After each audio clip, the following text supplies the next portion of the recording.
So Funny thing though is I actually also have this too.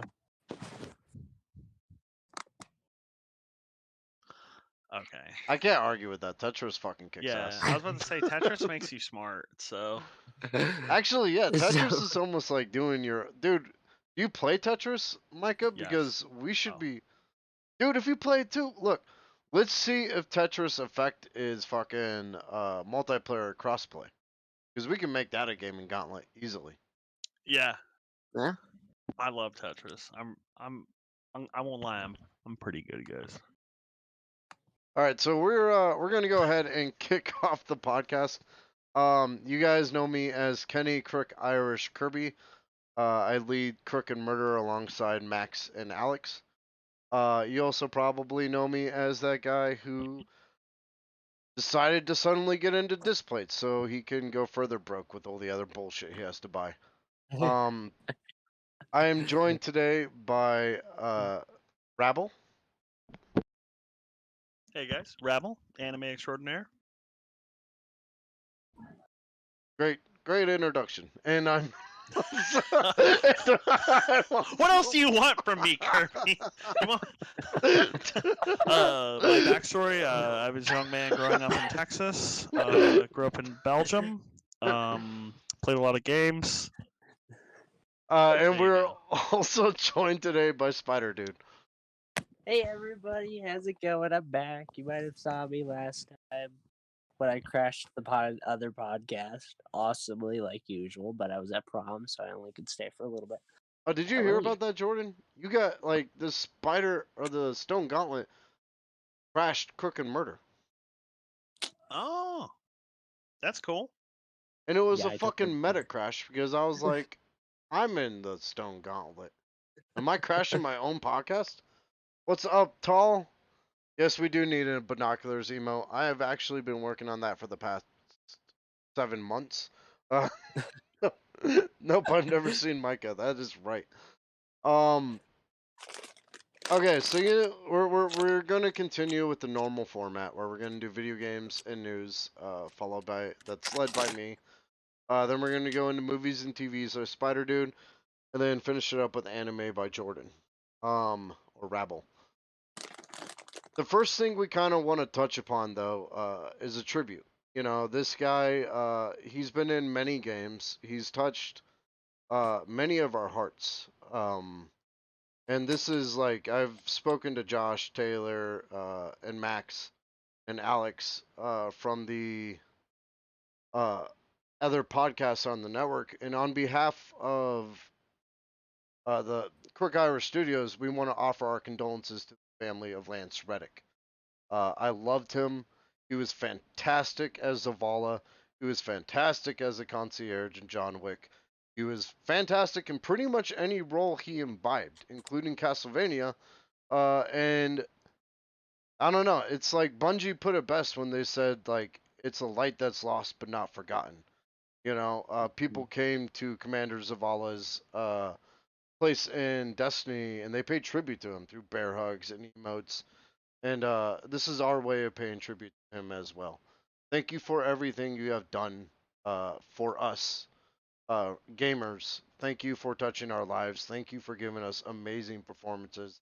I hope that wherever you're at, you're leading your next group of, and you're being the Commander Zavala in the next life, and you're making just everybody around you the world a much better place. I'm gonna go ahead and pass it over to Jordan. Yeah, no, Lance Reddick is, it's funny. He's in everything. Look it up. Like I just learned he's in Spartacus, which is such a random show to be in, but literally everything. He's in Always Sunny in one episode. Like, yeah, we have a lot to owe to that guy, and he will be missed for sure. This is the Lance Reddick that we wanted to. I looked for a great picture of him to kind of like show who we're talking about. But go on, Spider Dude. I didn't entirely know Lance Reddick. It was definitely sad to see him go because everywhere I looked, you could see how much of an impact he affected on a lot of gamers.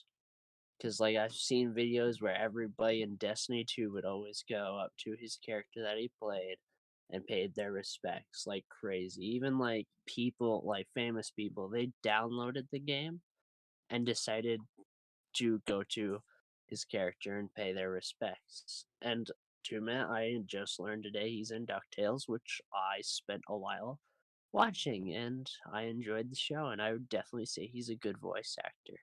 Definitely one that's going to be missed. Jordan, I kind of stepped on your toes. Did you have anything else you want to throw in? No, that's it, man. You said it. You said it greatly. So yeah. Thank you. So, even though we're a small podcast, Lance Reddick, we're gonna dedicate this episode. Thank you for bringing a bright star in a dark room. Mhm. So we're gonna go ahead and the first thing I want to do is try to get this off. Okay, there we go. Or I could just keep it up there the entire podcast. He totally did not learn recently how to do it. Yeah, it definitely wasn't Spider Dude that inspired me 30 minutes before we were going live today to learn how to do shit on Discord. So, the very first thing I want to talk about in our video game section is a review of Resident Evil 4. First I want to talk about what everyone's saying is negative about it, because it's so completely fucking stupid that I have to bring it up. Half the people are complaining that it's not like the original. You know, they took out the ability to look up Ashley Graham's skirt, which is fucking dumb. Guys, we have shit like ImageFap. If you want to see better than up Ashley Graham's skirt, just Google Ashley Graham nude. You don't need it in a video game. You know? On top of that, the other half is complaining that it's nothing like the original, which is so dumb. You know, like if you're gonna sit here and say it's not like it, but it's also too much like it, guess what that is? That's a new game. Um, Talking about like the voice actors, also they attacked the Lily gal as fucking Ada Wong for doing a poor voice job, you know? I can tell you this right now. Those are not Resident Evil fans. I have played every fucking Resident Evil game, minus a handful of them. And I'm talking like I never got around to playing, I think it's like the offshoot with Claire on the island, and I've never played the Umbrella Chronicles. But you can count me in for every single other one of them. 0, 1, the remake of 1, 2, the remake of 2, 3, 4, 5, the original 4, the new 4, 5. I even played fucking 6. I hated it. I played 7 when they decided not to jump the shark anymore, and I played 8 more times than some people have been alive on this planet. So, when I say I'm a Resident Evil fan, I don't mean that lightly. And so when I say also that Resident Evil is known for poor voice acting, you know right there that's my creed. So how can you attack a voice actress who you think did a bad job in a game that is known to have bad voice acting? Get fucked. Go back to playing or Call of Duty. We don't want you in the Resident Evil fucking community.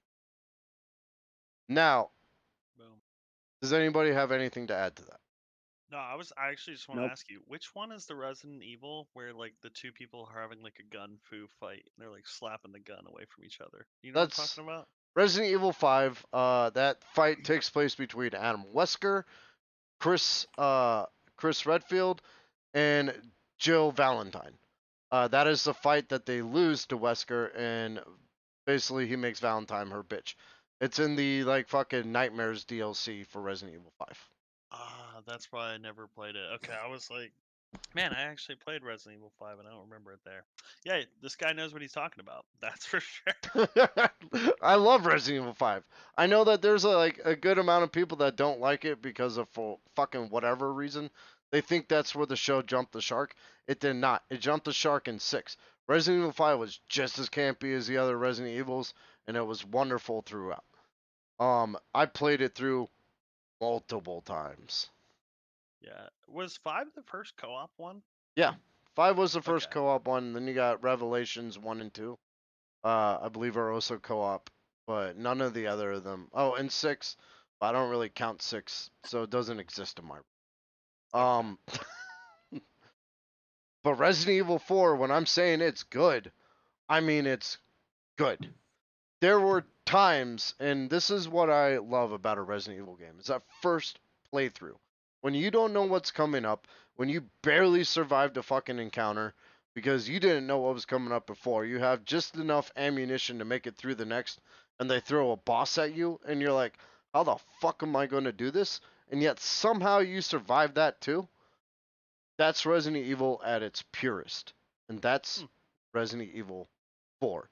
There were times in Resident Evil 4, namely after the regenerator parts, that I came crawling back to the fucking typewriter where I stored my first aid kits because I was nearly dead and out of ammo. And I literally remember that because they sent me on a stupid quest to kill the hardest one there.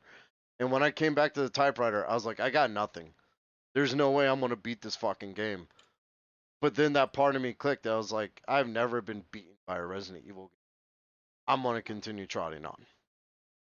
And I ended up beating it on my first playthrough. Second playthrough, you go through with upgraded guns, shit kicks ass, and it becomes an entirely different game. They also weirdly give you the unlimited rocket launcher if you beat it just once. So you could buy that for like $1,600,000, and then Resident Evil goes from being like this terrifying game to a walk in the park because you have a rocket that you don't have to reload, and you can shoot it at just about anything and kill it in one hit, including the president's daughter, which I have done in more than one occasion. And the only reason I mostly fail at Resident Evil nowadays is because I shoot Ashley because that stupid bitch runs in the middle of my bullets of my highly powered guns and gets herself killed. So, but they revamped the inventory system and still the attache case from the original Resident Evil 4, where it slowly grows, grows, and grows. Yet you could put shit in storage, something you couldn't really do in the previous Resident Evil 4s, which means you had to forsake guns. I'm a collector of guns in Resident Evil. I like upgrading them all. I don't necessarily use them all or use them, but I have them there. And with this Resident Evil 4, they retain the original like small inventory, but allow you to store your guns only, which is entirely like out of this world because you can just throw guns that you get in there and be like, I'm gonna upgrade these again later. You know, as you get better guns, call out to the Red 9 because the Red 9 is fucking legit. And then everything about that game made me want to continue playing it, and then when I beat it, continue playing it some more, and then when I beat it, continue playing it some more. I'm on the 4th playthrough, and I'm just now starting to hit the fatigue of Resident Evil 4. Damn. Yeah. Okay. So I need to actually try it out then. I would say it's going to be a contender for Game of the Year, but I'm telling you this right now, the contenders for Game of the Year are going to be Spider-Man 2, Starfield, Tears of the Kingdom, and Diablo 4. And that's going to be a showdown that's going to be very difficult to get one of those. Like, to choose one. Is Starfield? You're talking about is that the Bethesda game? Yeah, it's dropping in September. We're actually going to talk about it in a bit. Oh, okay. Okay. Awesome. Thank you. See, Tall played 7 and he liked it. He never could get the story, but honestly, with the story, you know, it starts off here in this farmhouse and it's kind of terrifying. And then towards the end of the game, all that shit gets thrown out the window and you end up in the laboratory underground, like you do in every single fucking Resident Evil game. It always ends in the laboratory underground, you know? Is 7 the one with like the DLC where you're playing blackjack? Yeah. Okay. I don't know why I see that all the time, but I do. 7 was the first one to go first person, and surprisingly, they did that well. And then they just improved upon it on like 8. Sometimes when you go first person game, you can fuck it up very easily by either making the sticks too responsive or not responsive enough. And then, or floaty controls. So you go from this tight third person action game to like a floaty control first player, it's not going to be that good. But Capcom is good at its shit. It's one of the few gaming developers out there that know how to make a good game and improve upon it in such ways that when you play like the remake of 2, 3, or 4, it's fresh and new. Okay, that's what I got about Resident Evil 4. Cool. Any Yeah, questions? I've learned something. No, I mean, I've thank got you like for that. 100, but I mean, Yeah. Okay, so we're gonna move on to let's see. I know how many shots it takes with the M1 1911 to kill a molded in Resident Evil 7. It's 3. Yeah, it's a bitch. I hated the molded because that's when they started throwing in the dodging mechanics. Well, 4 is when they threw in the dodging mechanics. 5, I think they kind of evened it out. But then 7 was just like they dodged everything. And I was like, I fucking hate the molded so goddamn much. Yo, I just looked up a picture of molded. What am I looking at? It's the mold from Resident Evil 7. Basically, the concept behind Resident Evil 7 is Umbrella created this like bio mold that is essential. Dude, you are doing like one of those things where it just reverberates picture on picture Oh, sorry, my bad. on. Apologies. No, it's the multi-picture. that was awesome. You know, I felt like being in a multiverse. Um Sorry. but essentially they make this bio mold, and what you're fighting the entire game are these creatures that either stem from her mold or the people inside the farmhouse who used to be like good people. In fact, one of the best twists in the game is that you kind of wake up and you're in this like little dream world and you meet like the fucking father that's been trying to kill you the entire game. And he's like, "Son, we're not bad people. We're being controlled by her." And so you have to like get out and then go take out the fucking bioweapon uh to bring normalcy back to the world. Hmm. You know? Yeah. Yeah, I love 7. I beat 7 on the hardest mode, and that okay, so with Resident Evil generally there's new game plus, so you can carry over better stuff. Or you can get stuff that will help you out a lot more in the next thing, like an extra pouch for Jill or the unlimited fucking rocket launcher. The only problem is with Resident Evil 7, the very first thing they do is drop you into this abandoned like fucking offshoot farmhouse, and you have to kill your wife with access to none of the gear that you have. So you have to play hardcore by hardcore mode rules with incredibly low ammunition count. And what I mean by that is that when you have 27 bullets, which is what you have, 26 of them have to hit and like 25 of them have to be on the head. So that right there is one of the most fucking frustrating, wanting to break my controller and throw it against the wall parts I've ever played. And after I beat that, the rest of the game was fucking easy because I just picked up my like extra cool shit that I had, like the unlimited handgun and all that, and just tore through the rest of the game. But killing your wife at the very beginning on the hardest mode is the most aggravating shit I've ever done in a Resident Evil game. Out of context, that sounds crazy. Killing your wife is the hardest thing I ever. Okay, so we're gonna move on to Overwatch's newest hero. It dropped today. Let's talk about Life Weaver. I don't have a problem with the design of Life Weaver. I don't even care that he's pansexual. My biggest problem with Life Weaver is that he seems to be the biggest fucking troll on the planet. I haven't fought him yet. Yet, let me go ahead and read you his moves, right? Leaving behind a heal on death. Oh, that's good. Performing a targeted heal. Hey, a lot of healers can do that. Launching a volley of thorns. Yeah, he should defend himself. Repositioning himself and healing. Uh, and then it starts to get a little weird. You can manifest rising platforms. I don't know if you mean like you can manifest it anywhere on the map, like beneath players' feet, which would be really fucked up if you're like fucking Tracer is trying to take out an enemy and you just rise her 50 fucking feet in the air. Um, but you also got like the summoning tree to heal teammates in vicinity. That's good. And even if the last one isn't a troll move and you can't move platforms under feet, this one is shielding a hero and pulling them out of danger within 30 meters. Sounds like a good idea, right? Spider-Man. Until you Yeah. realize there's gaps in the map. And Oh. then you could very easily, if you get pissed off at a teammate, rip them to you against their will and drop them into the void. So Spider-Man with Gwen Stacy. Cool, cool, cool, cool, cool. Yeah, Yeah. this is I was watching a video on this, and I mean it's gonna be so their target healing is actually pretty is not very good, but that shielding ability used correctly is gonna be huge game changing. But also, let's say you're just playing Mercy and your DPS tank starts bitching at you, you can easily just switch to Life Weaver and just completely troll.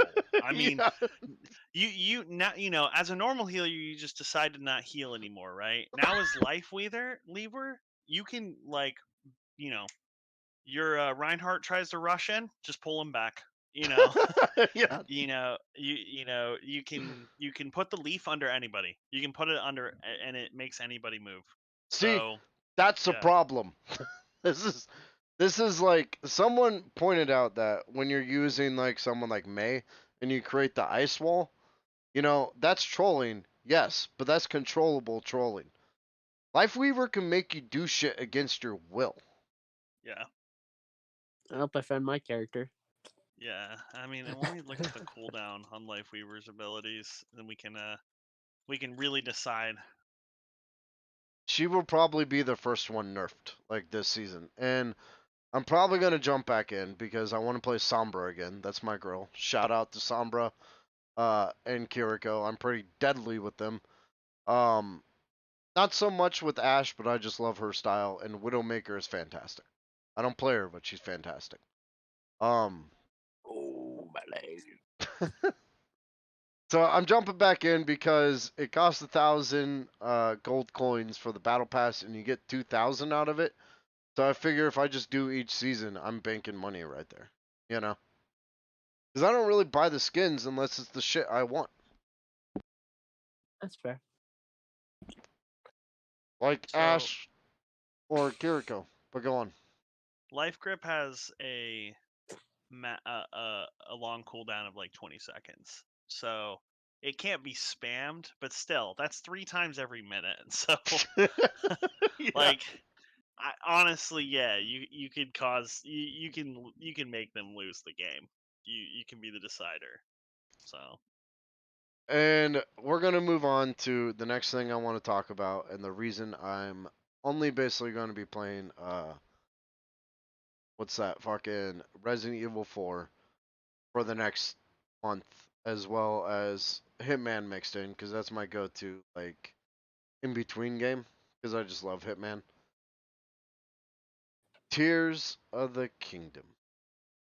They showed off the gameplay with 4 new abilities, and it's blowing people's minds. Because how do you take something like Breath of the Wild that is in its own right incredibly inventive?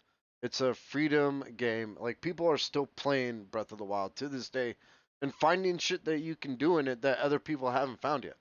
That's how sandbox it is. How do you take a game like that and up the ante to 10? I'll tell you exactly how. First is this ability called Ascend. One of the biggest problems with Breath of the Wild, and I'm sure that a lot of you that have played it will immediately go, "Yep," is the fucking rainforest part. When you're trying to get up Ooh. the goddamn cliff walls, and you take like you go up 1 foot and then drop two, because it never stops goddamn raining in that fucking place. You don't know what pain is. So So the Breath of the Wild 2's Tears of the Kingdom ability Ascend negates that. The way Ascend works is you can walk into like a like let's say you're facing a cliff wall, but right ahead of you is a little like cave entrance or even a little hollowed out area. So long as it has a ceiling over it, you can go into that area, click Ascend, and it will shoot you right to the top. Oh, Spider-Man.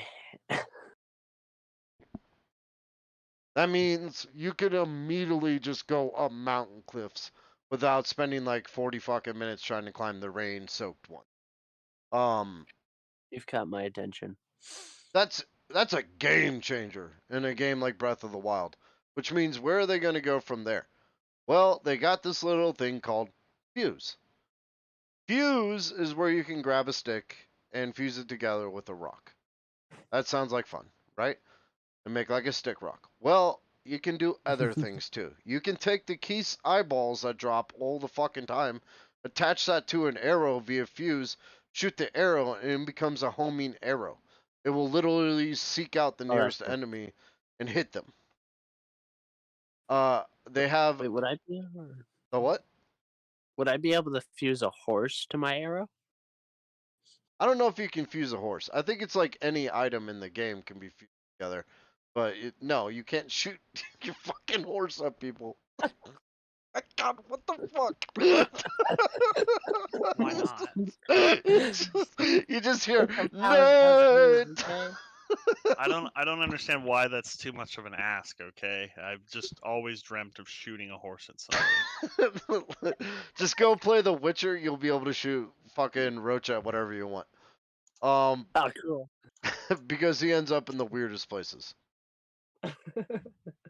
So someone out there has been like, what else can you fuse? And he's been making, there's this Instagram thing that's going like, I'm gonna fuse some or two of the items every day until Tears of the Kingdom comes out. And so far, last time I checked, it was fucking fish boomerang, just like fish taped to a boomerang, and like a fucking fairy bat, which is the Legend of Zelda fairies taped to a bat. Nice. Yeah, you know what? I want to make all those. Simon wanted to Wait. make. Go on. Oh, sorry. Yeah. What? How is? What does the fish boomerang do? Is it just I don't know. Swims fishy? backwards. Just a fishy boomerang? Maybe it spits out fish. I don't know. I look. I'm waiting for this game to release so I can make a fish boomerang. That's going. the first thing I want to hear about next podcast. That's gonna be the first thing I make. I'm gonna find a boomerang and a fish, and I'm gonna fuse them together and make a fish boomerang, and then just see what happens. Maybe it like slaps against people, like slap, slap, slap. You know? Like it stops midair and just then flies back to you. Yeah, swims backwards. You know, you can swim in any direction. Not that there's enemies underwater, but who knows? Maybe you need a fish boomerang in the game. Exactly. So the other thing you can do, is called rewind. Now It's rewind time. a good portion of the game takes place in the sky. So occasionally, as you're running through the fields of Hyrule, you'll see like a boulder drop from the sky. You can go climb on that boulder and use rewind to bring you up to the Sky Kingdom, and it will rewind the boulder back to where it fell from. Oh, that's cool. So at that point, you can just jump from the Sky Kingdom and glide to anywhere you want on the map.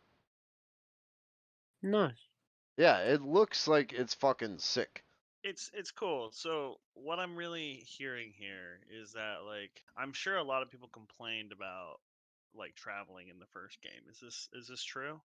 It wasn't really about traveling. I think the biggest complaint for the first game is really just the rain-soaked fucking cliffs. I accidentally threw my horse off a cliff.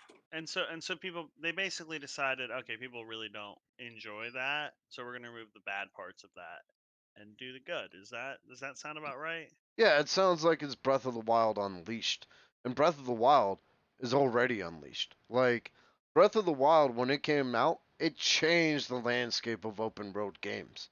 You know, instead of Ubisofting everything and holding your hand through every objective, more and more games started to come out that were like, hey, go find your own path.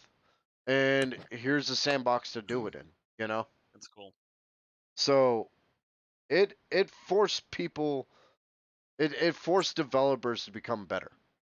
Which means that if the sequel to that game's coming out and it's sounding as crazy as it is, it's gonna change the landscape again. You know, you saying Ubisofting it really brought back a distinct memory. I was gonna replay um the Assassin's Creed game where you're a pirate, Black Flag. Yeah. After like 10 minutes of trying to get through the initial story where it's like making you walk all slow, it's talking to you, I just turned it off. I was like, you know what? I don't think I want to do this anyways. Like Dude, I can't sit through another guided tutorial. I was like, I'm done. okay. So Allow me to step in on that. Cause I played Black Flag a year or two ago.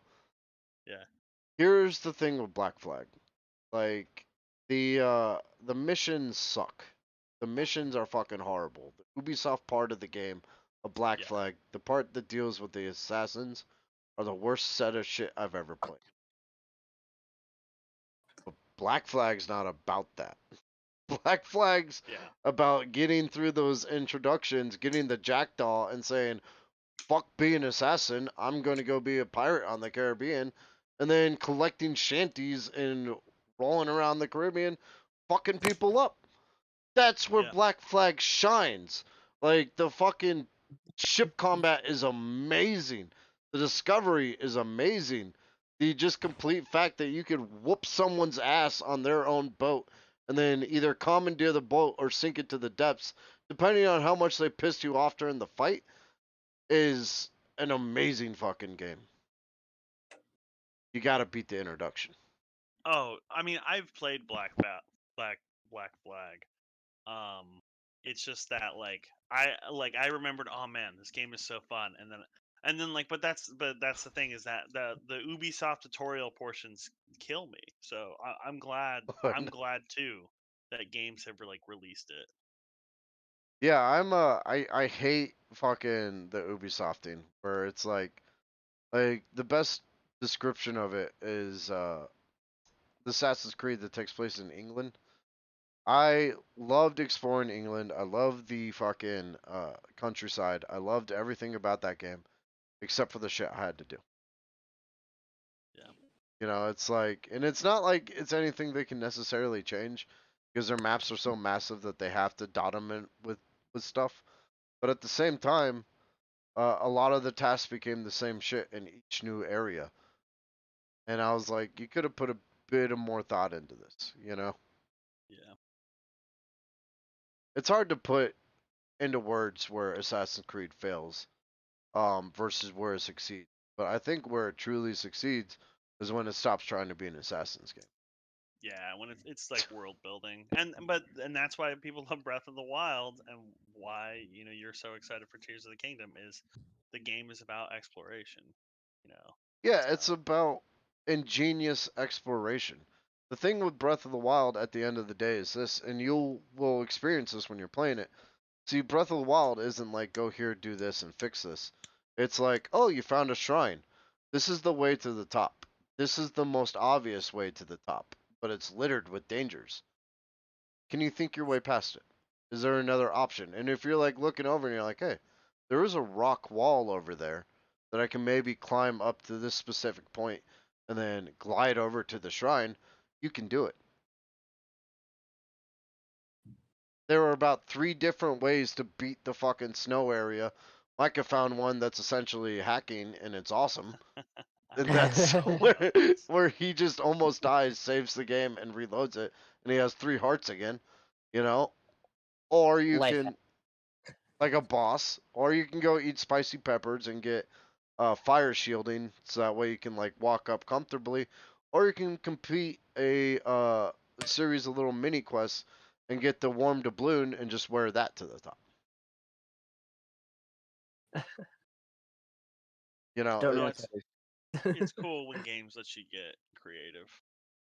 That's what makes a great game a great game. Yeah, it's not. This is how you do it. It's how are you gonna do it? Try it. See if it works. You know.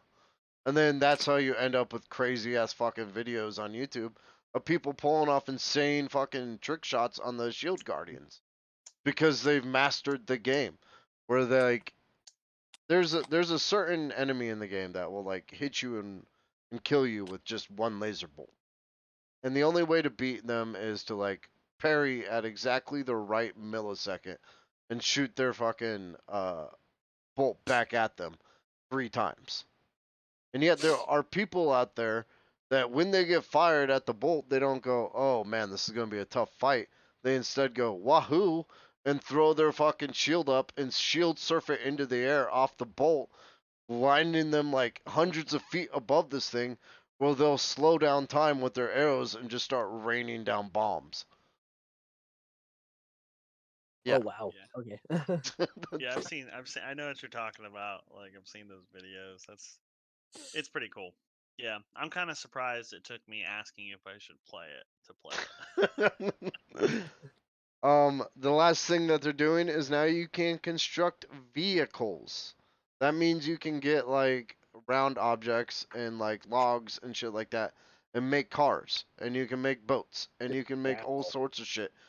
And that looks fucking cool because that opens it up another layer. Like Can you make a monster truck? you could probably build a monster truck. Oh, Like it seems like the fucking limits are endless in this game. And I cannot wait to get my hands on it and make a fish boomerang. why don't you just make a car and then put it on the boomerang? That would be too easy. Fish Sure about that? boomerang or nothing. That's how I'm gonna be Ganon. But what if you like fuse the fish to the car, fuse it to a boomerang, then to a sword, and then to a shield? I think you're thinking way too outside the box. You gotta tone it down. This game isn't for you, Spider Dude. You're way too out there. Go make your own game, buddy. I make it too powerful.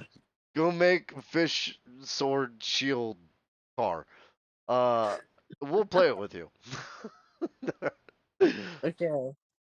Okay, so the next thing I want to talk about is the Venom actor came out and accidentally revealed the release date of Spider-Man 2. Because he was like on Twitter, like, "Hey guys, can't wait to show you guys my performance in Spider-Man 2." And the reason he did this is because he's from the movie industry, and that's how they do it in the movie industry. But he didn't realize in the game industry, they tend to keep things a little bit more under wraps. So Wait, is it the Tom Hardy Venom or is it not? no, it's the guy who's voicing Venom in Spider-Man 2 for the PlayStation. Oh, well, you just said he was a movie character actor. I was like, wait a minute, what? So Go yeah, ahead. he let the cat out of the box before the developers were ready for it, and now everybody knows it's releasing in September. They don't know the exact date yet, but it's releasing in September. Against, and I hate to say this, Starfield, which is dropping on September 6th. So you got the first Bethesda game in like maybe fucking 10 years, dropping like, okay, let me retract that. The first September. good Bethesda game in maybe 10 years. I'm not counting ESO and fucking Fallout 76. I mean single player Bethesda where it shines. Uh, and Spider-Man 2 is going to go up against that. That's going to be I've never heard of these other two games you brought up. What were they? uh, Fallout 76? I've never heard of it. Elder Scrolls Online is the Elder Scrolls No, Online. I'm joking because I wish they didn't exist. Yeah, it's fucking. I hate them. Yeah. I Yeah. hate that it took them like a year to put actual players into Fallout 76 or like NPCs, and it's like that should have been in there from the beginning. It's a cash grab, and Yeah. that's why I hate it. I hate that I can't go into the ESO and think it's Skyrim. I hate that I go up and talk to a guy and he's like, "You, sir, are the only hero in this town that can complete this quest." And I look over and there's like 40 fucking heroes pouring out of the cave where the quest is. And I'm like, "Is that so?" 'Cause it looks like they already did it for me, you know? Yeah. one of the things I hated the most about ESO was that they went backwards. So like when you played Morrowind, there was you actually had an accuracy rating, so your sword could literally be hitting somebody, but it would decide whether or not you actually hit them.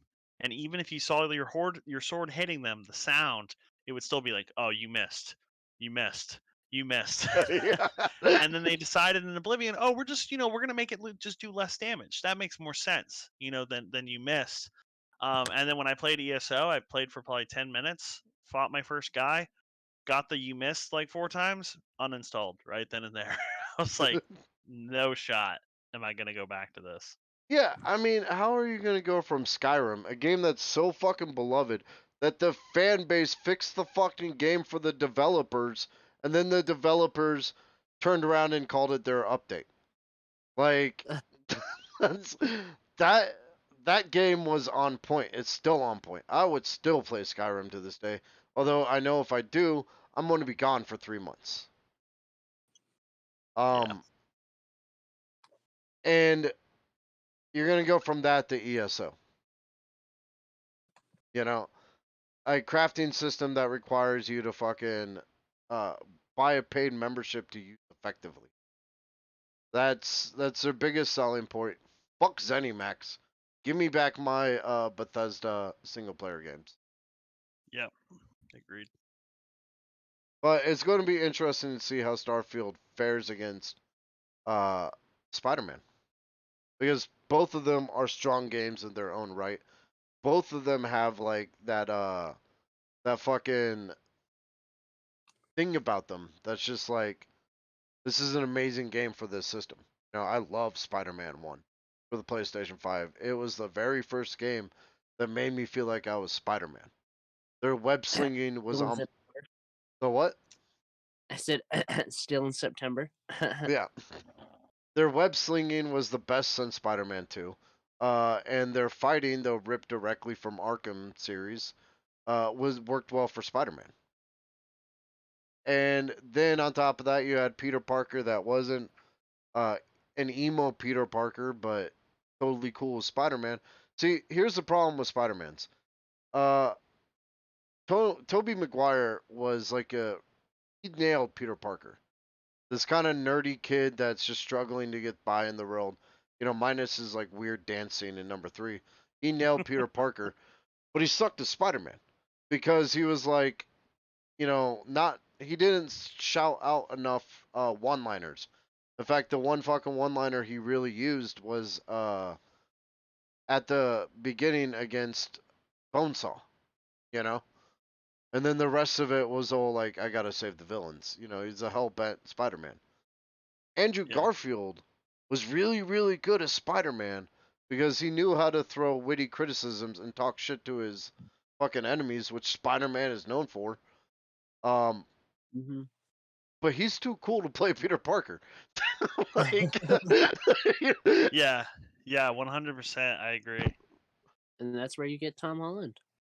Tom Holland was the best of both worlds. He played a nerdy Peter Parker who's just trying to like struggle to survive his home life versus his superhero life, and he played a Spider-Man that mostly wouldn't shut up unless compared against Deadpool, in which case they'd realize that he really doesn't talk as much as you think.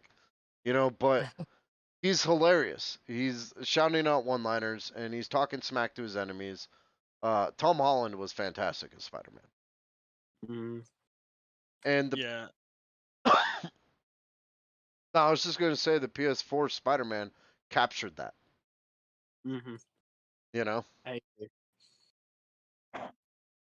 I Yeah. also Tom agree that Holland's it's. Tom. Oh, go ahead. Sorry, Oh, bud. sorry. You can go.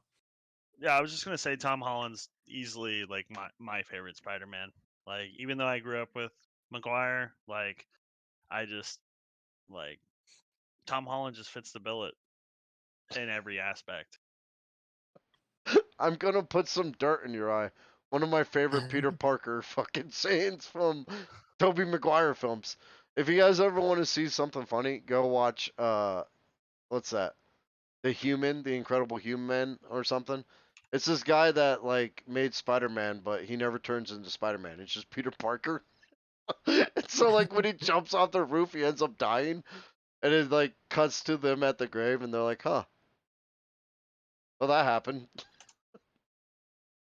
Um, Well, what's the very last thing I want to talk about is that they're actually making a Teenage Mutant Ninja Turtles game based on The Last Ronin.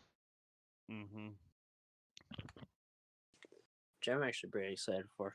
Yeah, 'Cause that would I've be awesome. actually. It's a comic too, so Yeah, I'm gonna pop that at some point. I have the comic. Oh, Oh Spider shit. Dude loves it. And you know what? I would watch it, or I would read it too if I had it.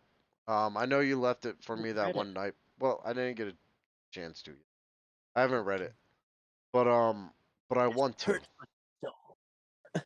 cause I grew up on the Ninja Turtles. Like they were fantastic, and it makes sense that Mikey's the best. Spider Dude has Yeah, like a really good explanation for that. I do. Yeah, you told me one time that like the reason Spider or the reason Oh, Mikey yeah. survived. Well, I think this is where you're getting from. But in the 2012 series, there was a scene where Master Splinter was telling Donatello, like, "Hey, you can be distracted. You just have to be skilled enough to actually be distracted enough to actually be able to fight distracted." And he's like, "Okay, take Mikey for example. Mikey has like this whole like music playing in his ears, dancing around, and Master Splinter tries to take him out. Mikey's dodging everything. He just keeps on dancing and walks away. And Guys, Donatello's I'll be like, back in just 1 second. Take it over. Yeah. okay, and I think that's what he's getting at. That's all I remember doing. And Yeah. yeah, No. Yeah, I'm excited for the last Ronin game. That'll be cool. But yeah, I guess you want to go ahead and start with your section, Spider Dude?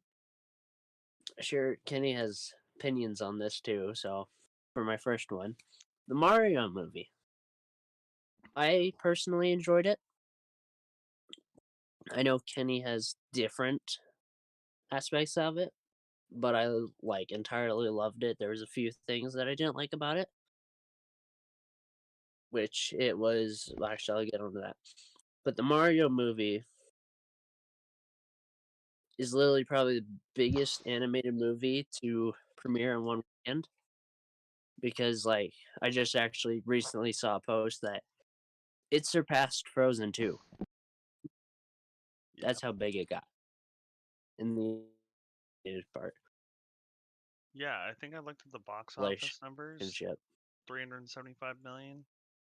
So Okay. I love it, but there's a couple about it for me, which was one, it was a little bit rushed. Like it was going very fast paced. And two, they removed a lot of the good scenes from the trailers that they had. Sadly enough, like my biggest problem with the removing the trailer part was there was a scene where in the trailer where Peach actually like flipped over a staff like awesomely walking down a hallway with Toad. That was in the movie. No, it wasn't. Yeah, it was. I remember Re- being like, "Oh, that's the staff kicking part." Really? Yeah. Oh, I didn't see that. All I saw was it switch it back to Mario and Donkey Kong. Then it switched back to Peach and then all that. All right, let me But yeah, know when you want me to go. Kenny can go now. Here's what I'm gonna do. Cause I'm about to deconstruct it, and it's not gonna be. You might not like what I have to say, but when I'm done, I will shut up, and you can defend it. You know, my biggest problem with the Mario movie is this: it knows the audience, or doesn't know the audience it's aiming at.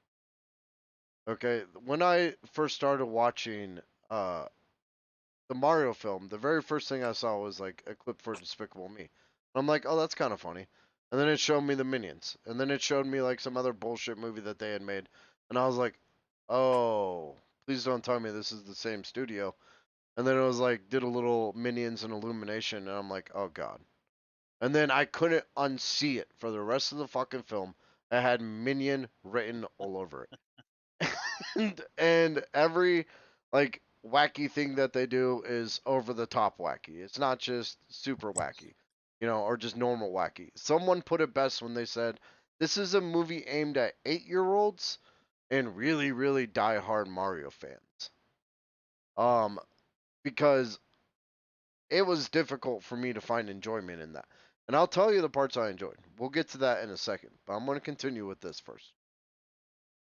The fact that it was over the top was I could look past that. Cranky Kong was voiced wrong. I have played the Donkey Kongs. I know how Cranky Kong should sound, and he should sound like an angry old man that wants to be left alone. He shouldn't sound like a dorky surfer dude. Ooh, you know who would have been a perfect guy for him? What's his name? He's Who's in that? the Zombieland Double Tap. That guy. Yeah, Woody Builder. Harrelson probably could have pulled off fucking or Cranky Kong. Anybody who's angry and old could pull off Cranky Kong. You know, hey, Yeah. not who they Yeah, I got. would agree. Oh, that's interesting. So they made Cranky Kong sound like a surfer? I He, see that now. Yeah, pretty much. he sounds really fucking annoying, and you're like, this is weird, you Hmm. know. And then the voice actors were okay. Anna Taylor Joy did a great job. Chris Pratt actually did a good job. Charlie Day did a good job. But they were all overshadowed by Bowser. And What? and I mean that in a good way. Jack Black knocked it out of the fucking park. The best part of that film was Jack Black. Like everything, every time he was on screen or talking, he was there and he was having a great time. Seth And he Rogen, was the Bowser. the what? And he was the Bowser. He was the Bowser, and like you got caught up in the energy of Jack Black because you're like, oh, this is cool. But Bowser doesn't have a fucking character arc. The whole reason Bowser is doing everything that he's trying to do is to get laid, and you realize that he's torching kingdoms and all this shit to get in Princess Peach's pants, which is fine. It's weird because he's sitting there with his belief that grand gestures mean love. That could have been a message right there. And instead it's the small like ones that are much more significant, that mean much, like much more. And they could have like fucking Bowser could have gotten rejected by Peach and fucking Mario could have came up and be like, "Hey dude, I know that we just fought, but I'm going to help you set up a fucking Hinge profile." Okay, like, I'm gonna help you fucking get on Tinder, Bumblebee. We'll get you laid. Don't worry. But we gotta cool it with this kill everybody. But the thing that they did to Bowser instead was just made him feel small and then locked him in a cage. Literally made him small and then locked him in a cage. That's how serial killers are made. I want to point that out. You did not try to rehabilitate him at all. You shoved him out of the way as a problem that you no longer have to deal with. That is a problem that we face in this world today, and it's very Well, much alive, and we're still kind of perpetuating that. Yeah, I I think mean, it that's what kind of happened leads to to. Jeffrey Dahmer. So Oh, actually, okay, never mind.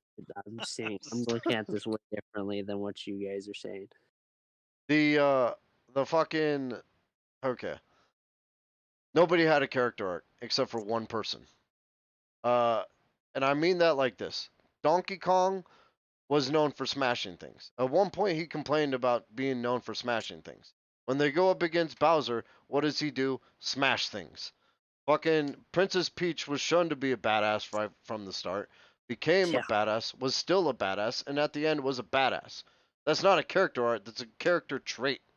Princess Peach learned nothing. She was a one-note character in a film that tried to promote her as far more than like a badass. She could have overcame a fault. She could have overcame a personal enemy and risen up to a much better status, but instead they made her generic female in a generic film. She has an almost forgettable performance because of that, which is a shame because I know Princess Peach kicks ass because I played her on Smash and I have beaten people's ass with Princess Peach. Mario. Mario's like fucking arc was someone told him he never gives up. Okay. When he's trying to learn the obstacle course, he doesn't give up. When he goes up against Donkey Kong, he doesn't give up. And shocker, at the end, when he's fighting Bowser, and it seems like he should give up, he doesn't give up. Once again, that's not a character arc. That's Well, a trait. okay, to defend that part, the only reason he never gave up, like to admit, he probably would have given up if it wasn't for Luigi. He was his whole thing in that movie, well, in this movie, was he wanted to be the big brother and he had to protect his little brother. That's my only defense for that little part. Like, I I mean, can agree with the trait things. It's just the only reason Mario never gave up, the only reason like even Princess Peach was like, haha, you're screwed against Donkey Kong somehow. It doesn't matter. He was just like, no, this is for Luigi and Luigi only. and he still did it for Luigi at the end. That's the thing. He never changed. He never overcame anything. He was the same character at every beat of the film. Now, who had the character arc? Luigi. Luigi came into the film always being protected by his older brother. He was scared to enter the forest. He was scared to enter the castle. He gave up his brother when Bowser interrogated him and they threw him down below, and he faced his own morality against the fire of lava. So when it came to the very end, and his brother once again not giving up and going and fighting Bowser, was literally about to die to Bowser's breath, and Luigi just step in with the shield and be like, "I got you this time, bro." That's a fucking character arc because he overcame his fear and did something out of his ordinary, you know. And then he teamed up, and I like this part. He teamed up with like Mario and beat Bowser. And then my final complaint against the film is, listen, you got the most iconic soundtrack of all time. Everybody knows Mario tunes. Whether they play the game or not, they know dun dun dun dun dun dun. You know, you got that. On top of that, you got one of the most legendary composers of our time working with you excitedly, and I'm talking about Jack Black. And then you have access to a series of songs that not only rocked the soundtrack but created their own fucking music genre. And I'm talking about Donkey Kong Country. So if you have this plethora of music to choose from and to make, why in the love of God would you put licensed film into the or licensed music into the fucking film? You And gotta admit, No Sleep Till Brooklyn was a good scene. No Sleep Till Brooklyn was okay and it fit there, but everything else just ripped you out of the fucking movie. It's like, why am I listening to Holding Out for a Hero for the 40th time in the 40th animated movie? And in case you guys want to know, yes, Holding Out for a Hero is a great film or a great song. But here's the thing. Holding Out for the Hero was used once in cinema history as the single greatest use ever. And I am talking of Shrek 2. Yeah. Everything that uses Holding Out for a Hero past that is copying Shrek 2. Unless your protagonists are down to the wire and they've taken off the gloves and they're storming the prince's castle saying or the king's castle saving the princess or dying trying, and you got an ogre riding a fucking dragon plus a literal tornado of swords, you shouldn't be playing that fucking song. So what I'm hearing is that basically the Mario movie is very generic and appeals to just being trying to the popular culture. It feels like a cash grab. Yeah, which I mean, as soon as they announced Chris Pratt as Mario, I'll be honest, I kind of was like, this is probably a cash grab. And here's the here's the thing is like there's streaks of brilliance hidden underneath this film. There's the shop, selling the power ups. That was like, oh, that's a cool nod. There's a stampeding Yoshis, though I don't understand why there's a tease for a Yoshi at the end when there's a stampeding pack of Yoshis in the middle of the film in plain sight. But I digress. You're kind of pushing forward. And then you got like the fucking you got like the training course that Peach put Mario up against. It's like this is very much a nod to Mario Maker. There were all these little things in there, including like Jumpman, which many people may not know this was the Yep. original name for Mario. Thanks. And then they make Charles Martinet the pizzeria dude. Like there's strokes of brilliance in that film. They just chose to copy and paste the rest of it. Anyway, sorry, go on.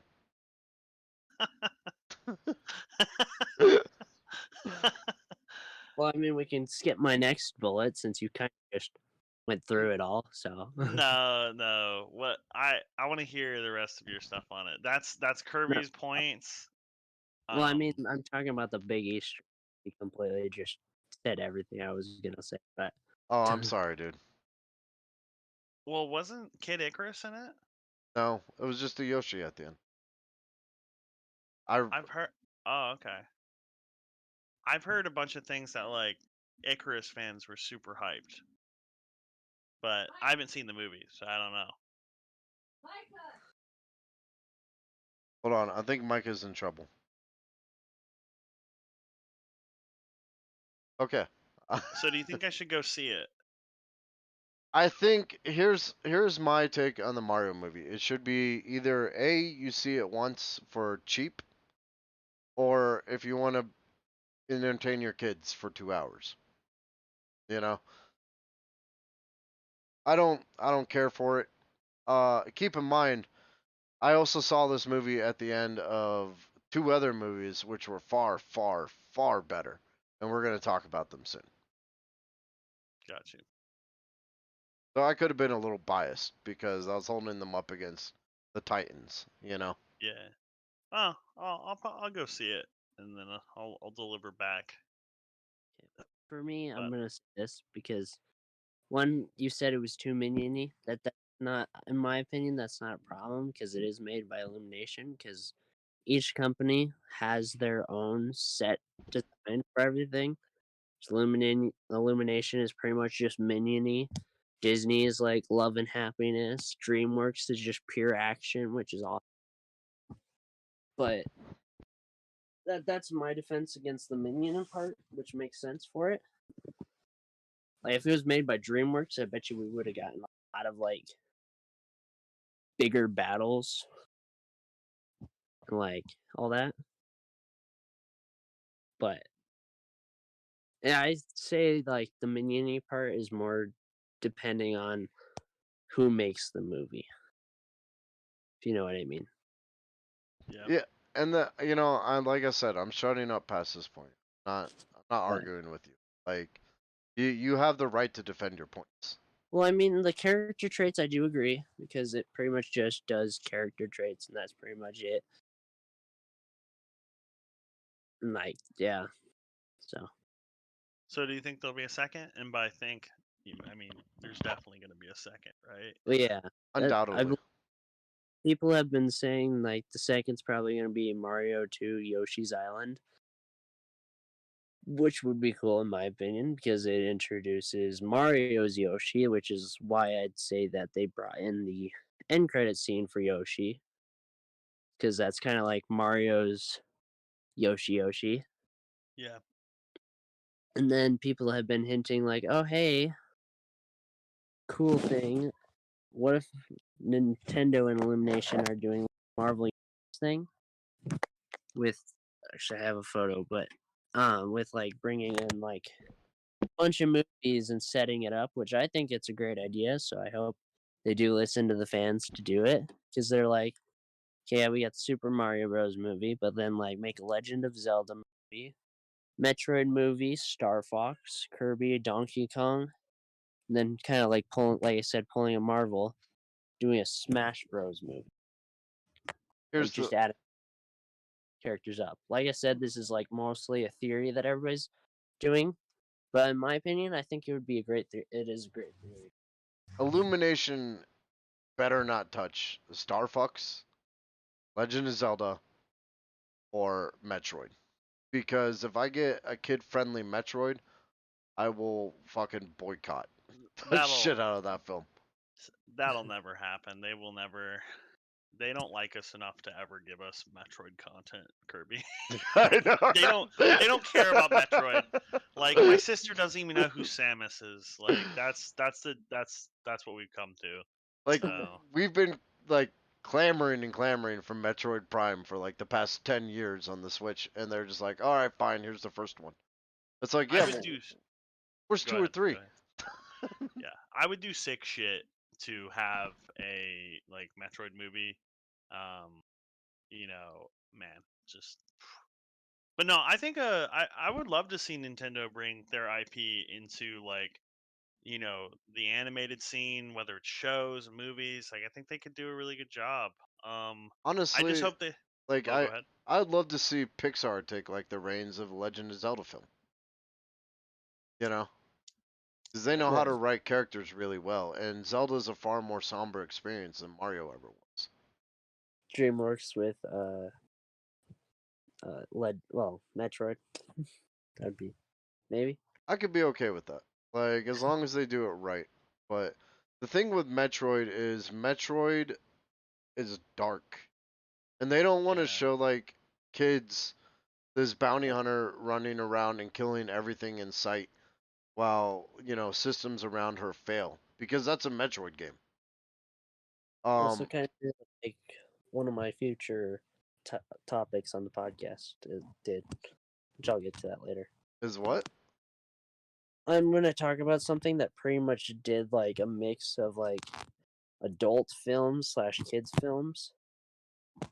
Honestly, I would love to see, since we're talking about like studios, I'd love to see Metroid done in the fashion that Castlevania was. Yeah, I think the problem is that there's not a lot of talking in Metroid. Like I think out of every Metroid game that I've ever played, I think the most dialogue I've ever seen in any Metroid game is Fusion. I mean, what do you think about that? I mean, yes, that is true. A lot of it's just talking to Samus. In fact, the one time Samus actually talked, it pissed everyone off, and that was either M. Yeah. so, so, so most of the time it's her getting updates or like fucking um scanning environments, and which is why Metroid may never be able to transfer to film because Metroid is a personalized, somber experience. You're an alien, or you're basically a bounty hunter on a desolate world, and you're the only one there. Yeah. And you're Yeah. the one that keeps getting yourself into shit, and you're the only one that can get you out of it. Like that's Metroid. Yeah. Micah, what if you could take any Nintendo IP and turn it into a movie, what would you want? Um, I mean, like the only Nintendo characters I really like is Mario and Sonic, but I'd And they probably have to go with probably Donkey Kong. Just give him a movie. yeah. Donkey Kong Country could easily like the Nintendo 64 game, Yeah, easily be a movie. yeah, because they got lore. They got like the lore. They got character building already. They got a world building right there. It's goofy enough that it could work in something like a Pixar film, and yet it Yeah. can still also deal with like complex emotions. Yeah. Yeah. Cool. Eh, I You think want to go? Oh, go ahead. OGT Nasty says, I think it would make sense in film. It would be different but interesting for sure. Someone should take a chance. And I'm okay with that too, because a lot of the indie films that do stuff like that usually produce incredible work, you know? Yeah. Passion projects. But sorry, it's Micah, what's the next topic? Or do you want to continue talking about I think we'll move on. John Wick, which I don't entirely know about. Not over to Kenny since he watched the new one. that? Okay, so I did on Saturday what I'm calling the triple upper decker. Okay, because I went up to Grand Junction and I watched 3 movies in a decked out movie theater. Regal, actually. And you know what, If Micah? you told me it was Regal, I could have gotten you the tickets. Oh my I'm not gonna use you for that, buddy. Use that and give You it should to your at least wait friends. until Tuesday. What? Then you should at least wait until Tuesday. But okay, what was I saying? Oh, the Regal movie quotes commercial has to go. I saw it 3 times in a row, and by the third time, I was like, I hate this fucking commercial. And I'm gonna start showing up late to like showings just so I don't have to watch it again. Hey, you guys! Yeah, and then the guy's like, it's a man purse, not a satchel. And then the other dude's like, you can't sit here. To which he responds, so you're saying there's a chance? Like, that's a fucking normal thing to say. If some dude came up to me in the movie theater and was like, it's not a man purse, it's a satchel, I'd be like, why the fuck are you even talking to me? I don't give a Leave me shit that you're alone. wearing a purse. I hate that commercial. Anyway, so I went and saw John. All it is repeating. I can hear it like through the movie theater, and everybody's like, "Hey, you guys!" 'Cause we all got it stuck in our heads. So I saw John Wick as the second movie of that day, and I can tell you this: I peed like 3 or 4 times during the first film. Though I will say I found the first film more enjoyable, and we'll be talking about that in a sec. I didn't leave my seat in John Wick. It's it is rare that a movie is so compelling that it just entraps me, and John Wick did that. From basically about the 20-minute mark till the end, it just takes off. He never stops fighting. There's a part at the end of the film where they're like, you got to get through Paris to this church, or you and your friend dies, and you have to do it by sunrise. And the main villain's like, John Wick's not getting across town. And in that like 30 minutes, he racks up a body count that rivals the first 3 Rambo films. It's fucking insane how many people he kills in that film. And then you got like the people that some people going after John Wick that you hate at first, that you actually start to like. Characters flip sides. The only main one that you know whose main motivation is the villain. Everyone else you're like either rooting for or hating at different parts of the film. That's the mark of a good film, and it definitively ends, which is the one problem I had against John Wick 3, which is like where they shot John Wick off the roof, and he's like, "I'm gonna kill everyone," and I'm like, "Again? You've already killed everyone. Who else are you gonna kill?" You know, John Wick 5 wraps it all up in a nice little bow. That when you leave the fucking movie theater, you're like, I enjoyed that. On top of that, it is the last performance of Lance Riddick, the guy that we have donated our podcast to tonight. So I would highly suggest you go out and support John Wick for the fact that the movie's good, the fact that it's Lance Riddick's final performance, and the fact that Keanu Reeves just seems to be a stand-up dude. He was there were picture stills of him helping production move their shit, like helping the crew get stuff inside. We should be supporting that actor. Go see John Wick.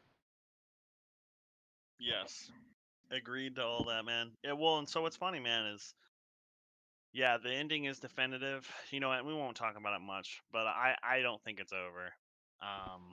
I think there will be a John Wick 5. But Oh, we can talk about that off so we don't spoil it. And Micah, you need to go watch it. yeah. Supposedly they're going to be making a. I don't know entirely. Again, it's another rumor, but supposedly they're gonna make a show for the Chinese guy in the movie. Donnie Yen, and I loved his character. I loved him. I hated him and loved him. It was a weird fucking relationship I had with that dude. What, the blind one? Yeah, the blind one. Okay. Because there are parts where you're like, this guy, God, fuck him. But then there are other parts you're like, oh, you know what? This guy kind of kicks ass. You know? Well, he's just very real. I mean, that's the universe they live in, right? It's very real. death is everywhere. You know, With Daredevil. it's either Keanu Reeves or it's his daughter. So he he knows who he wants to live. Yeah, So and I love it.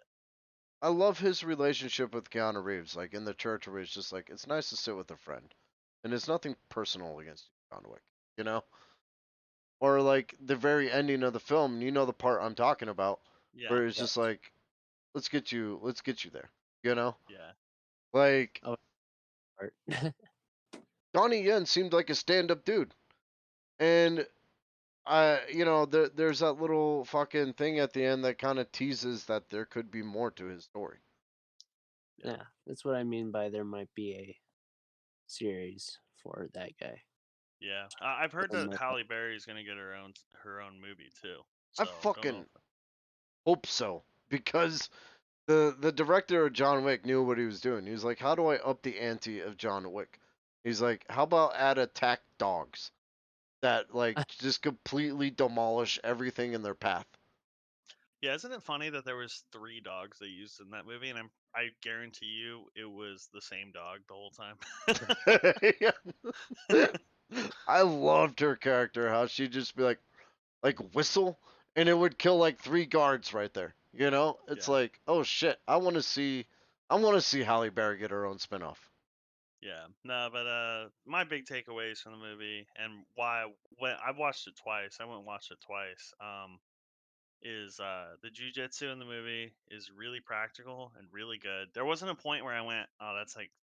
I mean, there's a lot of flashy stuff in the movie, but the jujitsu that he uses when he's like on the ground, I'm like, that shit I've learned. Like that's so cool. Dude, when You he, know, I hate to interrupt you, but like when he picks up the fucking nunchucks, I'm like, how does he have time for this? He yeah, knows nunchucks, throwing stars, fucking like how to reload like the pros, how to shoot like the pros. I would never in a million years break into Keanu Reeves' house. oh, dude, and he's really good at 3-gun, which is like pistol, shotgun, AR. He is amazing. And well, and so you think about it. John Wick 1 came out in 2014, and he's just been picking up skills ever since then. And like, how can I be better to more accurately portray this character? And so, yeah, it's awesome. And then I think the last thing is I, the music they pick for the movie is all stuff I actually listen to. So like here like the stair scene when Genesis by Justice comes on, I'm like I could have just prayed right there. So like it was amazing. And that's why I had to go see it a second time in theaters because it's not going to do it justice on the little screens. But that's how it goes. Yeah, I'm gonna buy it immediately. It's gonna continue into my John Wick collection, and I'll just keep watching shit from that director because he keeps bringing fresh takes to it. Yeah. Wait, who's the director? Let me look that up. Yeah, because I wonder if there's any movies I've watched that he's done. The director is fuck.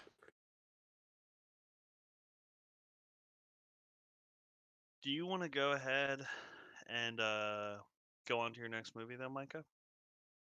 Well, again, I didn't watch it, so Oh, okay. I haven't watched D&D either, so Yeah. Okay, it's Chad Stahelski, and Okay. let's talk about D&D. Guys, I saw D&D, Mario, and John Wick in the same day. Now I will tell you this right now. D&D is the best film I have seen all year. really.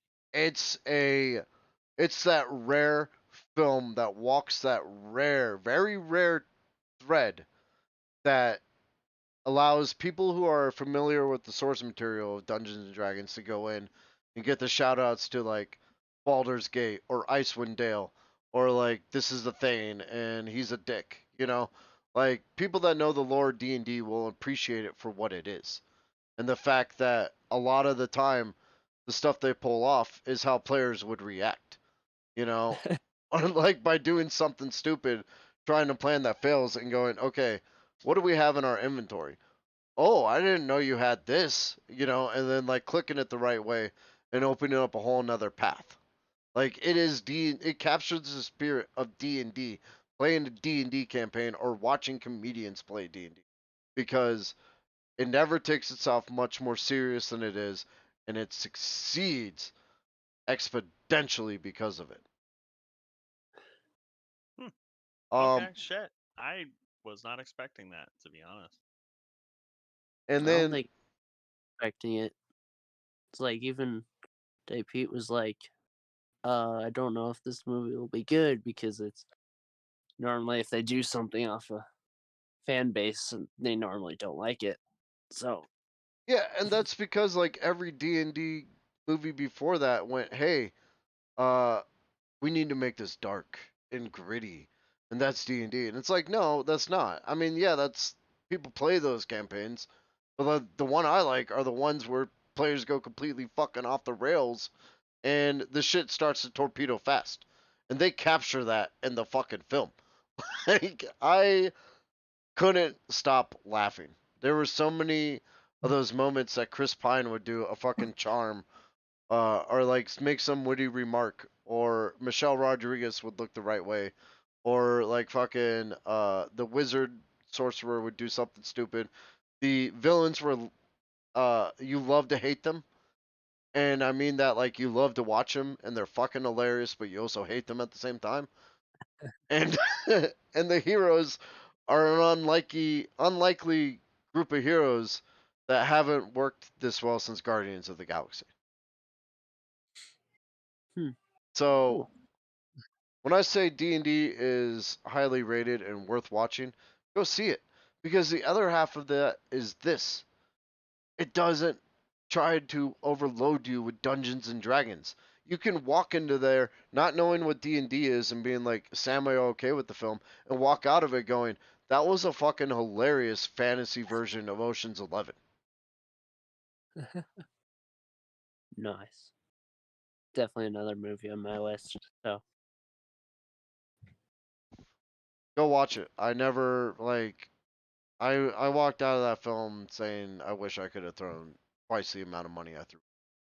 Everybody should go watch it because Hollywood needs to know these are the fucking films we want. And they had talked about when they were making the film, the directors, they said that like, why didn't you sprinkle in sequel shit or try to get people excited about the sequel? And they said because we didn't know if we were making a sequel, so we took a page out of Kevin Feige's book, the guy that made fucking the MCU what it is today. Minus Phase 5 up to Endgame is fucking prime A quality shit. And his mentality for Iron Man 1 was this may or may not turn into a series, but let's just make a good fucking film. And so as you go through D&D, you feel the energy and the love that the people making this film created. You could tell that the directors knew how to play D&D. You could tell that the actors loved what they were doing, and actually played sessions of D&D before the production began to understand it. Um, you could see every angle of this film came from love. hmm, So yeah, cool. that's all I got to say about Dungeons and Dragons. Okay, I'll go see it. You've convinced me. Okay, and then for my topic, I just recently started watching these because I did get HBO Max finally, and I started watching the Justice League animated movies, and I figured out there's a whole timeline to them, and I definitely suggest them. They are amazing because it starts off with Justice League: The Flashpoint Paradox, which for some reason it doesn't seem like that connects to it at all. And then it moves to the Justice League Wars, Son of Batman, Justice League Throne of Atlantis, Batman versus Robin, Batman Bad Blood, Justice League versus the Teen Titans, Justice League Dark, Teen Titans The Judas Contract, Suicide Squad Hell to Pay, Death of Superman, Constantine The City of Demons, Reign of Superman, Batman Hush, Wonder Woman Bloodlines, and Justice League Dark Apocalypse War. And like Kenny was saying, like how it would be nice to have a series of movies that had like kids move. Well, I don't know if you said you would like that, but it's this whole like movie series has rated R movies, PG movies, and PG-13 movies. It's all mixed between these, and they are amazing. I love Where them. Or what? where do you watch most of these at? HBO Max. Okay, okay. I've seen a lot of them on HBO Max, and I was wondering if that's where you're watching them. Cool. I'll have to check it Yeah, out. Hey, yeah, but I've seen a couple of them. They're actually pretty decent. Like I I I like animated done right. You know, I love Pixar films. I love I love Batman the animated series. I think it's the most definitive version of Batman out there. And that's like rated PG. So it's not so much that it's a kids like show or not. Is it a kids show but done good, you know? Yeah. well, like if you find the timeline for this, it's amazing. Cause like I just started following it, although I did watch Justice League Dark Apocalypse War before any of them because it just seemed cool. But then once I figured out there was a timeline, I've just been watching it. And like I said, the Flashpoint paradox, at first it doesn't seem like it connects to anything at all until you get to Suicide Squad Hell to Pay. Because there's a scene where in the Flash, well, actually, it's kind of a spoiler, but basically, Flash creates this flashpoint where everybody doesn't entirely exist. Instead, there's like this war between Atlantis and the Amazons happening around all and like everything else. But uh, Batman's dad is alive instead of Bruce, Oh shit. which makes it pretty awesome. And then like how it connects is Batman's dad shoots the Reverse Flash in the head, and then Flash recreates this new world with like all the rest of the worlds. And it doesn't seem like it connects to anything. Like I said, until Suicide Squad Hell to Pay, where basically Waller sends the Deadshot, Snake Guy, Tiger, Harley Quinn, Captain Boomerang, and what's her name? That's the Suicide Squad. Yeah. But they're all hunting for this card. It's called the Get Out of Hell for Free card. And Waller really wanted that, but so did the Reverse Flash. And it wasn't until like a while into the movie where it's like like Deadshot asks Reverse Flash like, "Why do you want this?" And then he picks up the hood, and all you see is the headshot, like the hole in his head from the Flashpoint paradox, and it's like, oh shoot, that's how it's connected. Like he literally just said, "Yeah, I mean, Flash," or what? Oh no, no, continue. It's your story. Well, he literally just said, "Yeah, Flash created a Flashpoint, and then I died in it. And now I'm trying to get to heaven because with this card." So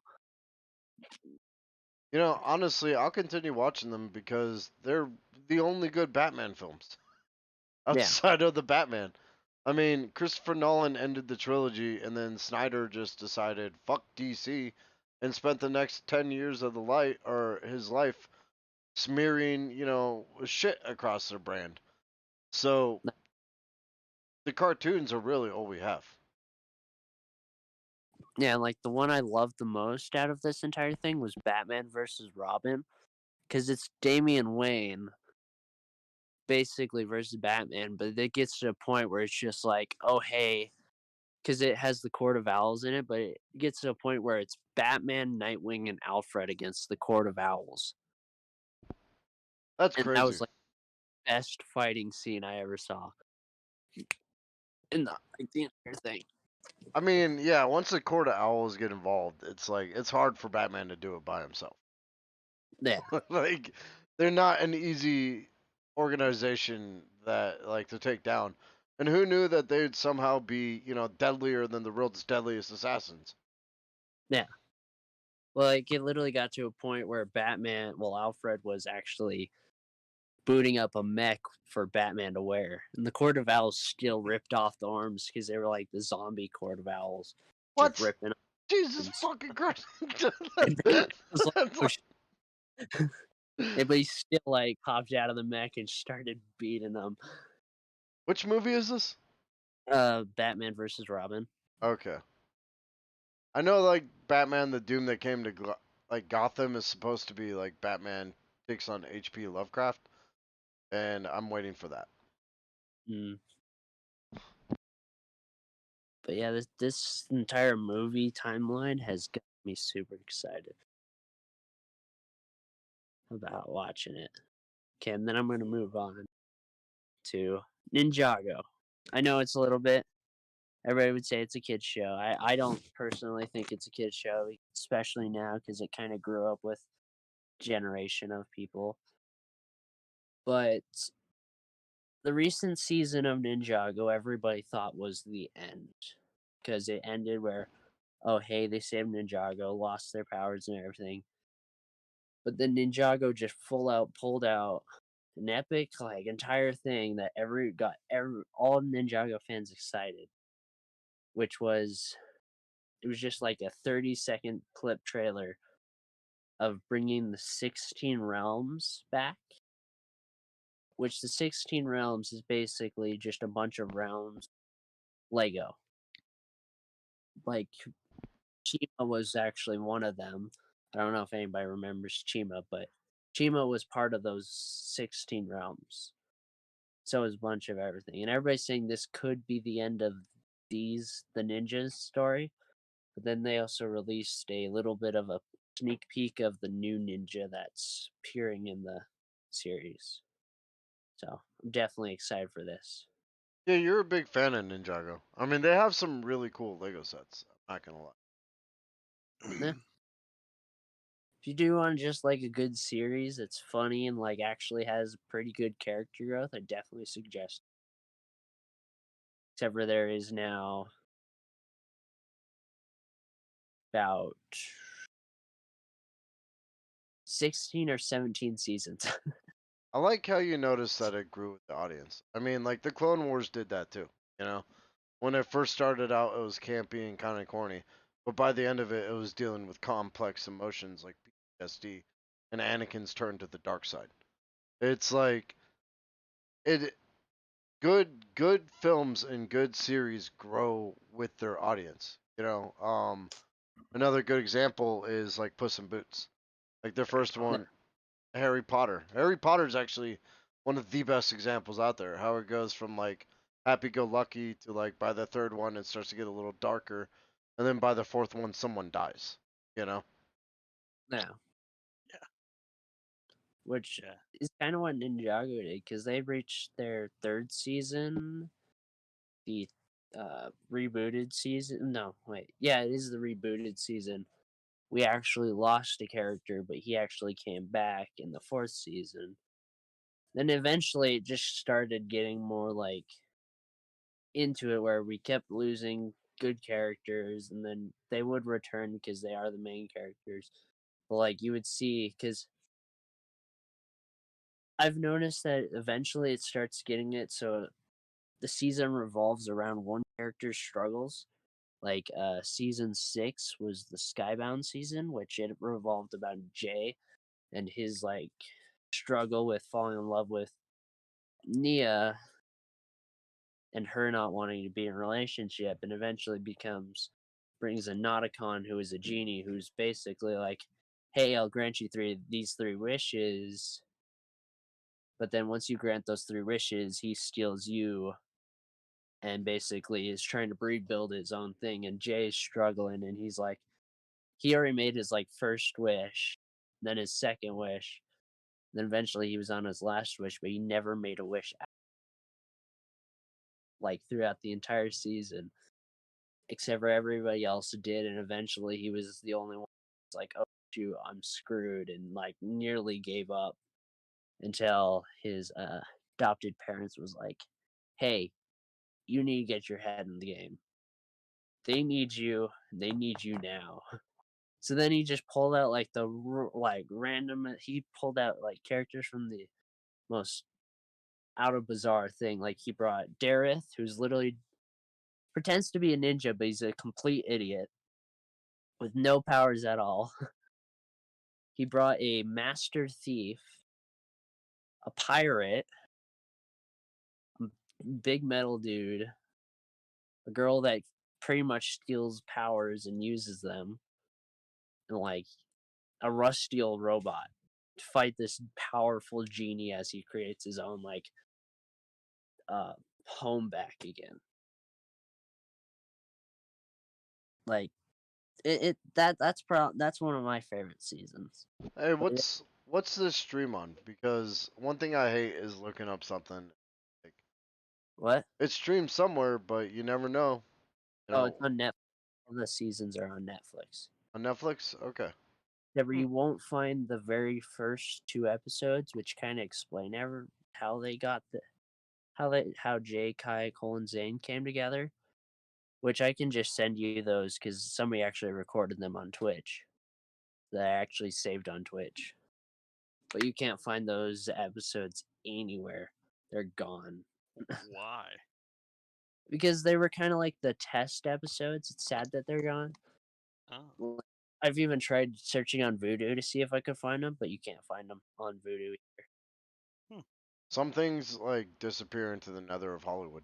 Like South Park episode 201 only aired once, and it's difficult to find the unedited copy of it. They when they shot 200, they got a bunch of death threats, and the studio told them to like, tone it down, and they're like, no, we're gonna continue to do what we do as South Park. And so when they released 201, the studio forced them to bleep their own characters, which is why they're pissed. They were that pissed about what the studio made them do that the one time they aired the episode, they bleeped the entirety of Kyle's speech at the end of it.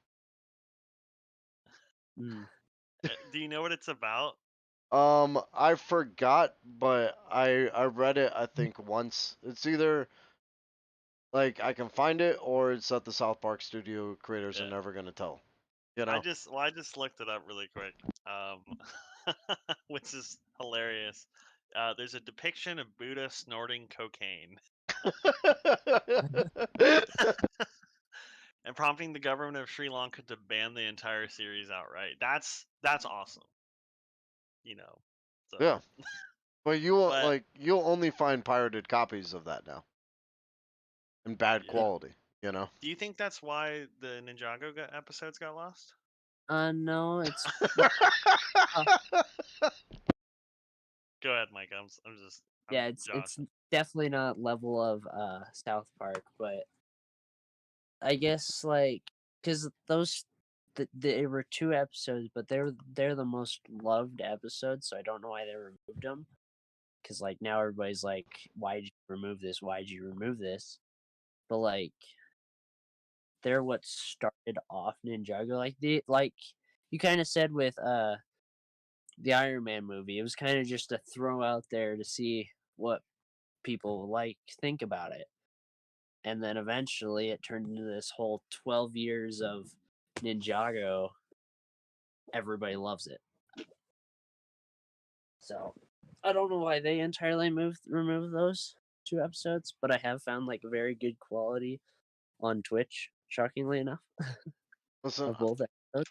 I'm never gonna talk bad about Lego, even like their shows, because I can't. I'd be a fucking hypocrite. I played the Lego games.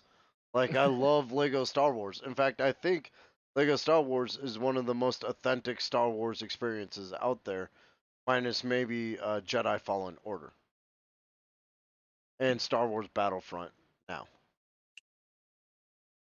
The only thing I have against Lego and their shows is I literally just spent like last month $4 to rent a movie off of YouTube, which was the Lego Shazam movie.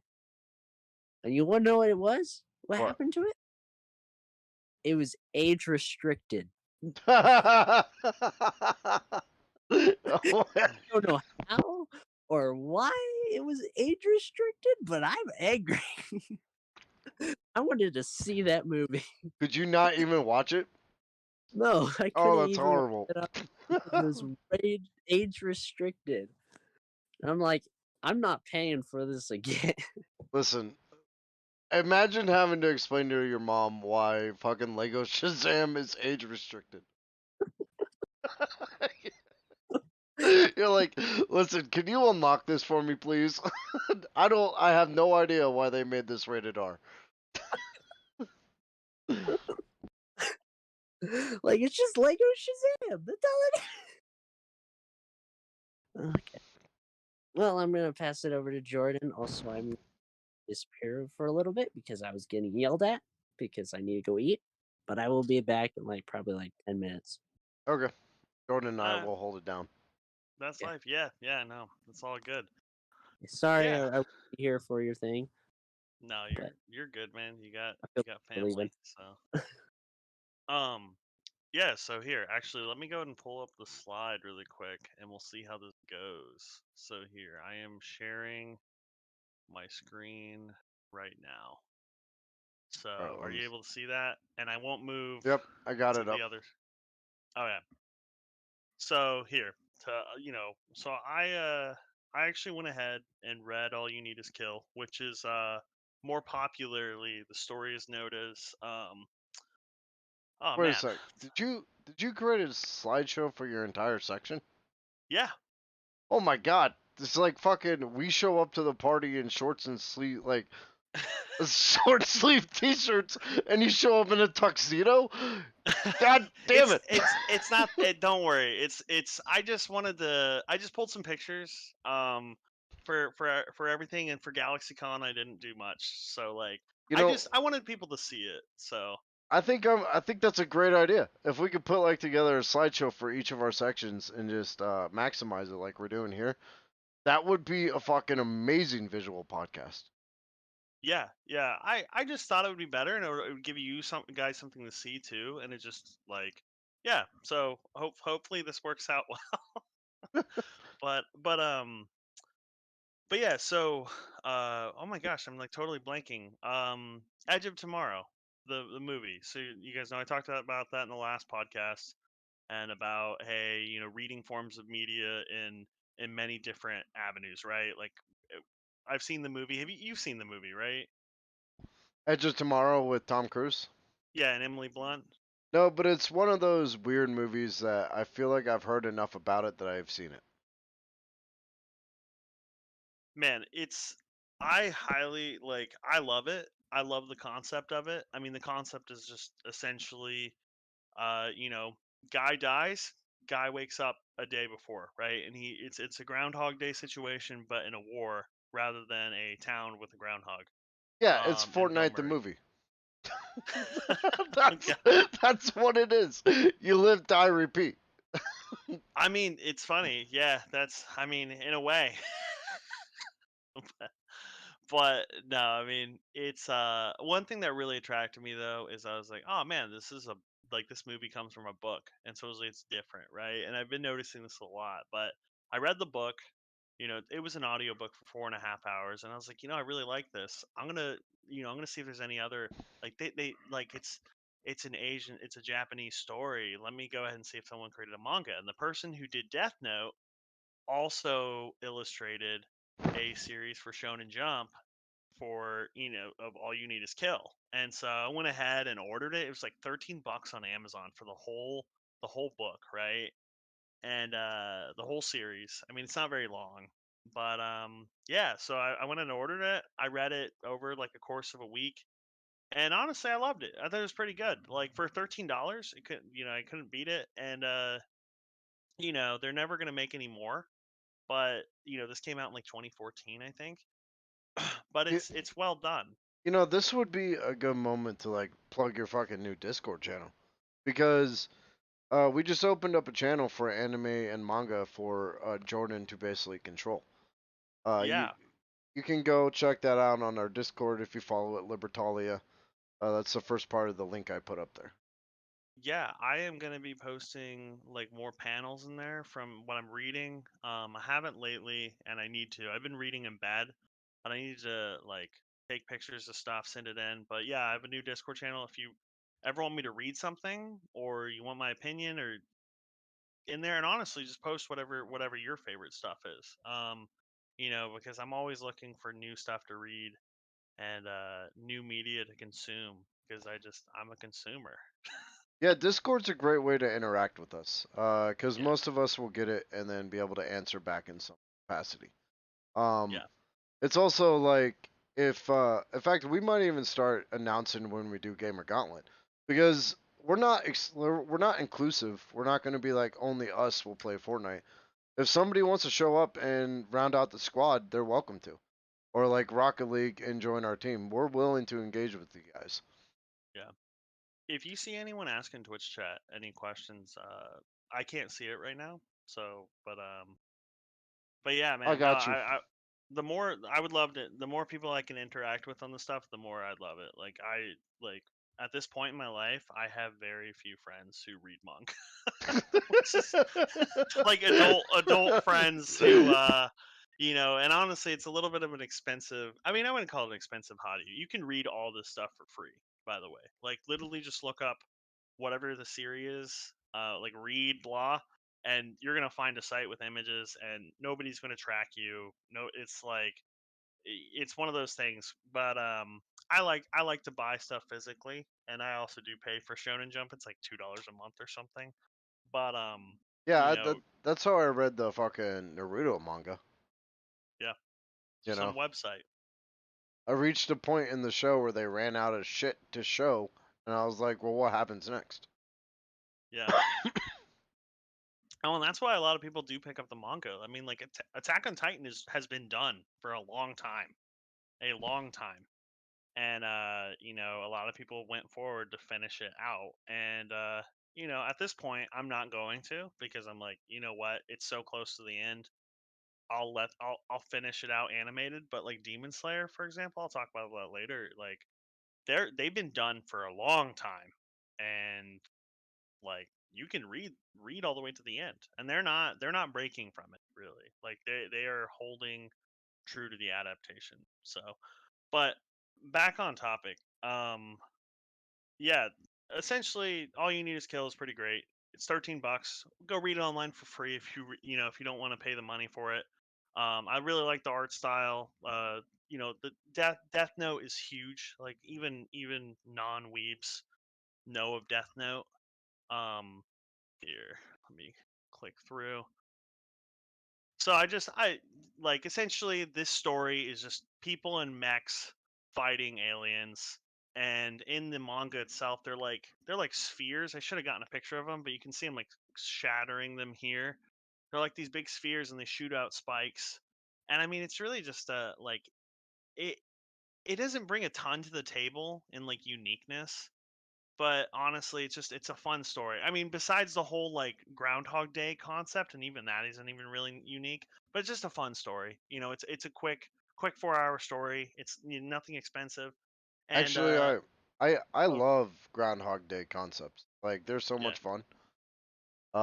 With like, well, the original Groundhog's Day, obviously, but like Supernatural's episode with Groundhog's Day, they're always fun to watch because it's like, how do you get past this next part? Next part. And actually, that sounds a lot like a video game where you go up yeah, against something, die, and then you wake up and go, okay, I know to dodge left, then right. A lot of the time, that's how I play fucking Resident Evil, actually. that's yeah. Well, it's funny every time I look up like. Because I'm like, man, I love this, like landing on a beach, killing aliens, right? What like I'm like I would love to consume this in a game format, and every time I look up, is there any game similar to Edge of Tomorrow, everyone's like Dark Souls, Oh my god, like Dark Souls, yeah. like and I'm like, you know what, that's not the answer I'm looking for, but does it make sense? Yes. Okay, But yeah, I think they told you it was wrong. Honestly, it's not Dark Souls. It's very clearly Bloodborne. So Yes, very different. Actually, I think it's Elden Ring. that's So definitely it. Yep. yeah, but yeah. So here's some of the artwork from it, and I definitely recommend it. Next topic, because so I actually looked up originally. I looked up John Wick comics because I wanted to I was like, I'm sure there are comics, and there actually are. There are 5 comics that one. I think the first one came out in 2017. But they're pretty expensive and they're very hard to acquire the hard copy. You can read them for free online.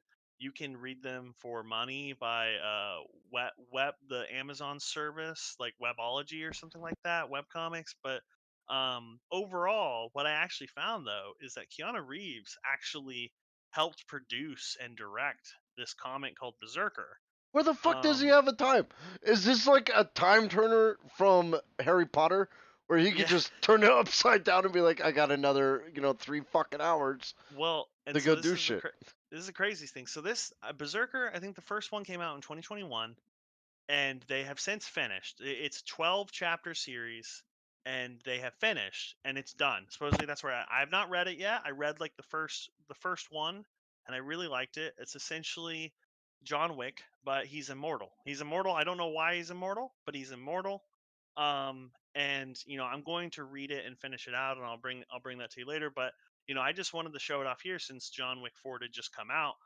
But what's cool is and here, so obviously it looks like Keanu Reeves, right? And Yeah, and I'm gonna get to a point here. It's extremely brutal, and also the entire thing is colorized, which is great. Not a lot of comics and mangas. Actually, that's not true. I'm Oh, pretty sure this isn't based on like uh an anime. I'm pretty sure uh fucking Keanu Reeves just decided to catalog his Tuesday. I agree. Yeah, I agree. yeah. Well, so what's cool, guys, is looking into it further, Netflix has already purchased, they are funding it. Keanu Reeves' next movie is going to be Berserker, and it's going to be an IRL movie on Netflix. That's going to come out mid 2024. People are predicting, and it's going to basically be the 12. But then they are also going to release an animated series that expands upon the universe too. So this is why I think John Wick might end the way it does, because I think he's kind of putting down that mantle for a second. He's going to pick this up and do this for maybe a couple years, and then Yeah, who knows? just on a fucking side note, he'll probably also learn how to paint like Picasso. Because I Yes. guess Keanu Reeves can learn everything in the fucking world. This guy is legit. And the fact that he's a nice guy makes it even worse. You can't hate Keanu Reeves. Keanu Reeves seems so sacred that if any dirt does ever come out about him, it's going to be a sad day. But Yeah. That person. but yeah, I mean, we could do a whole segment on Keanu. Dude, the man has had a sad life.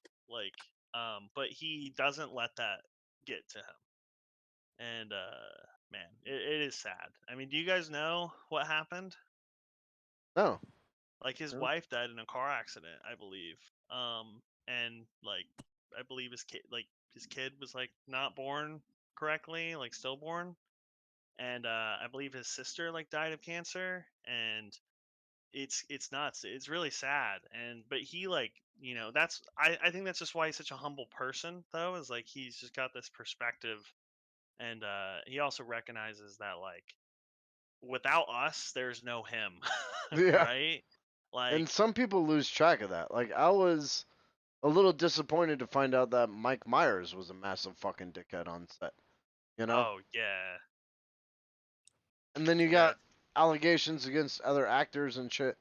And the only one that really seems like they'd be cool to hang around with is like Seth Rogen, Jack Black, or Keanu Reeves.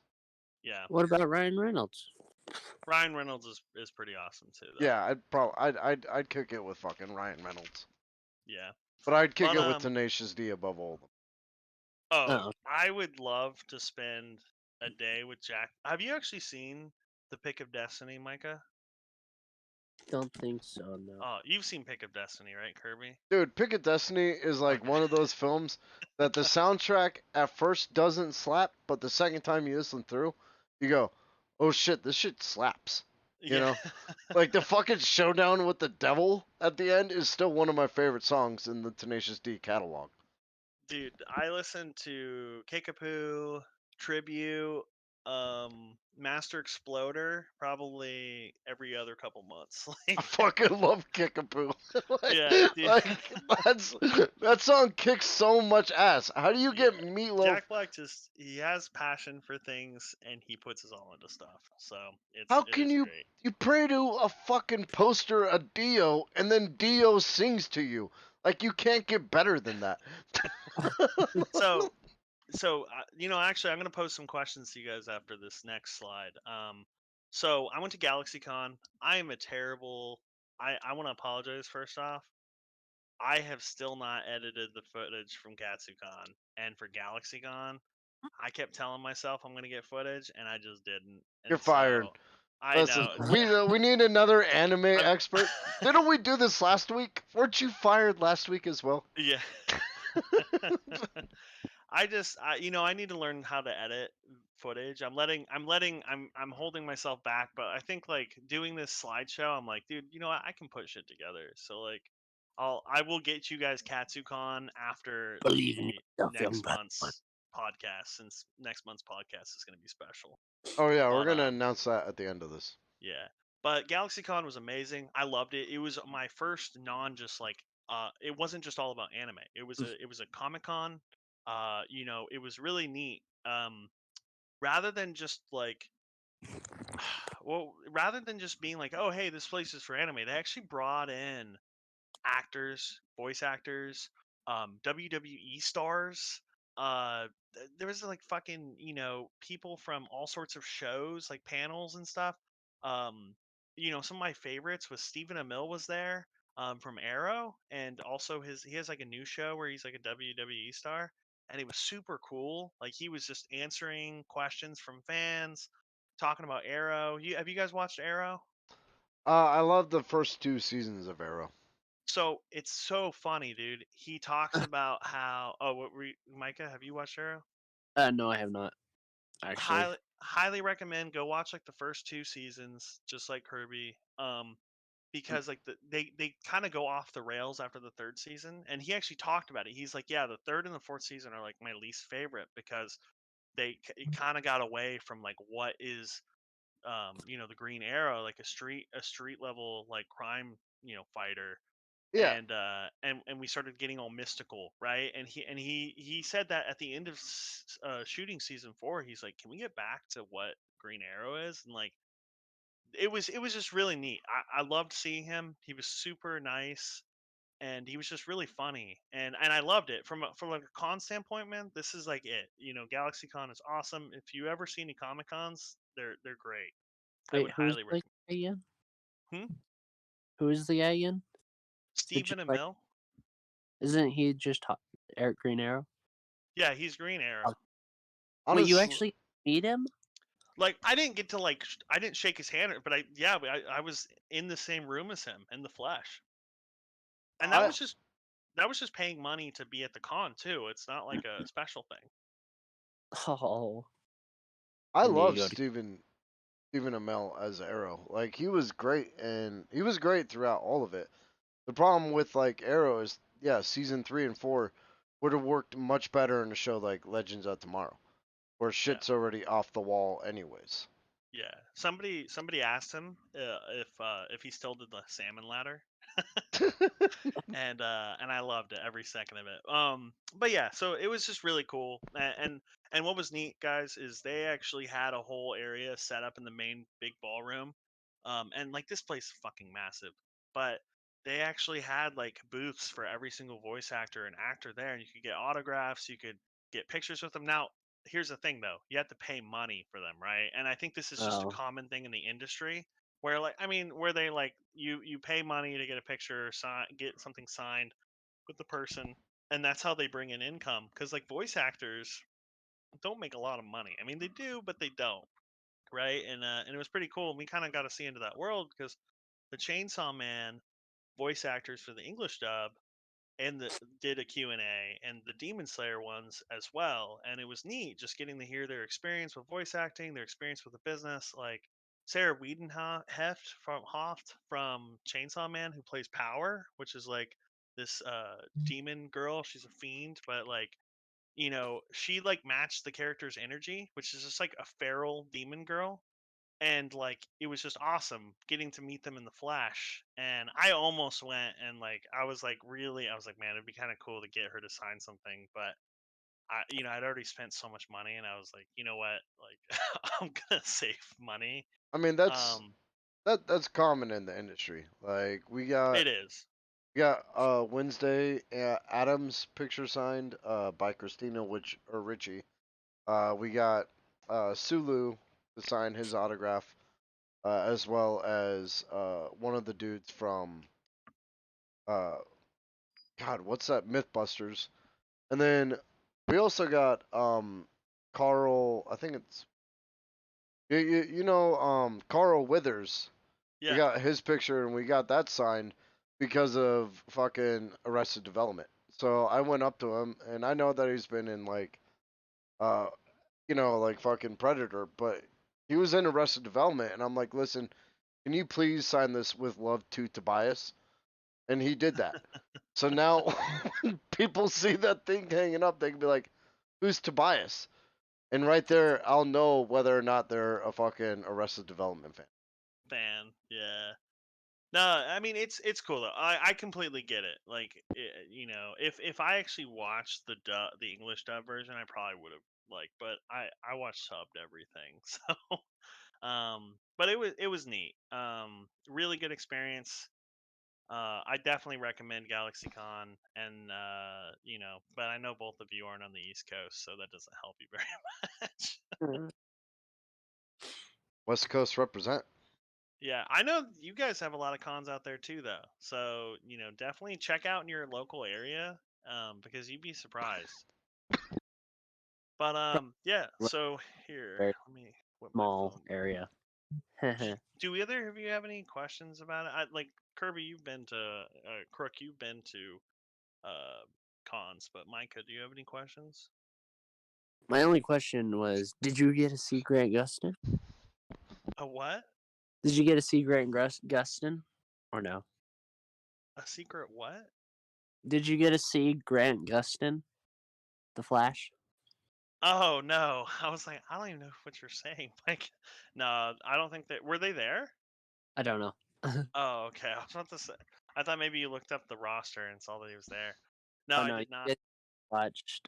you guys watched Green Arrow, I watched Flash, so that's just Yeah. for me. See, I didn't watch the Flash at all. I only watched the Green Arrow and from the whole Arrowverse. So, but I It don't know. gets good until the season after Savitar.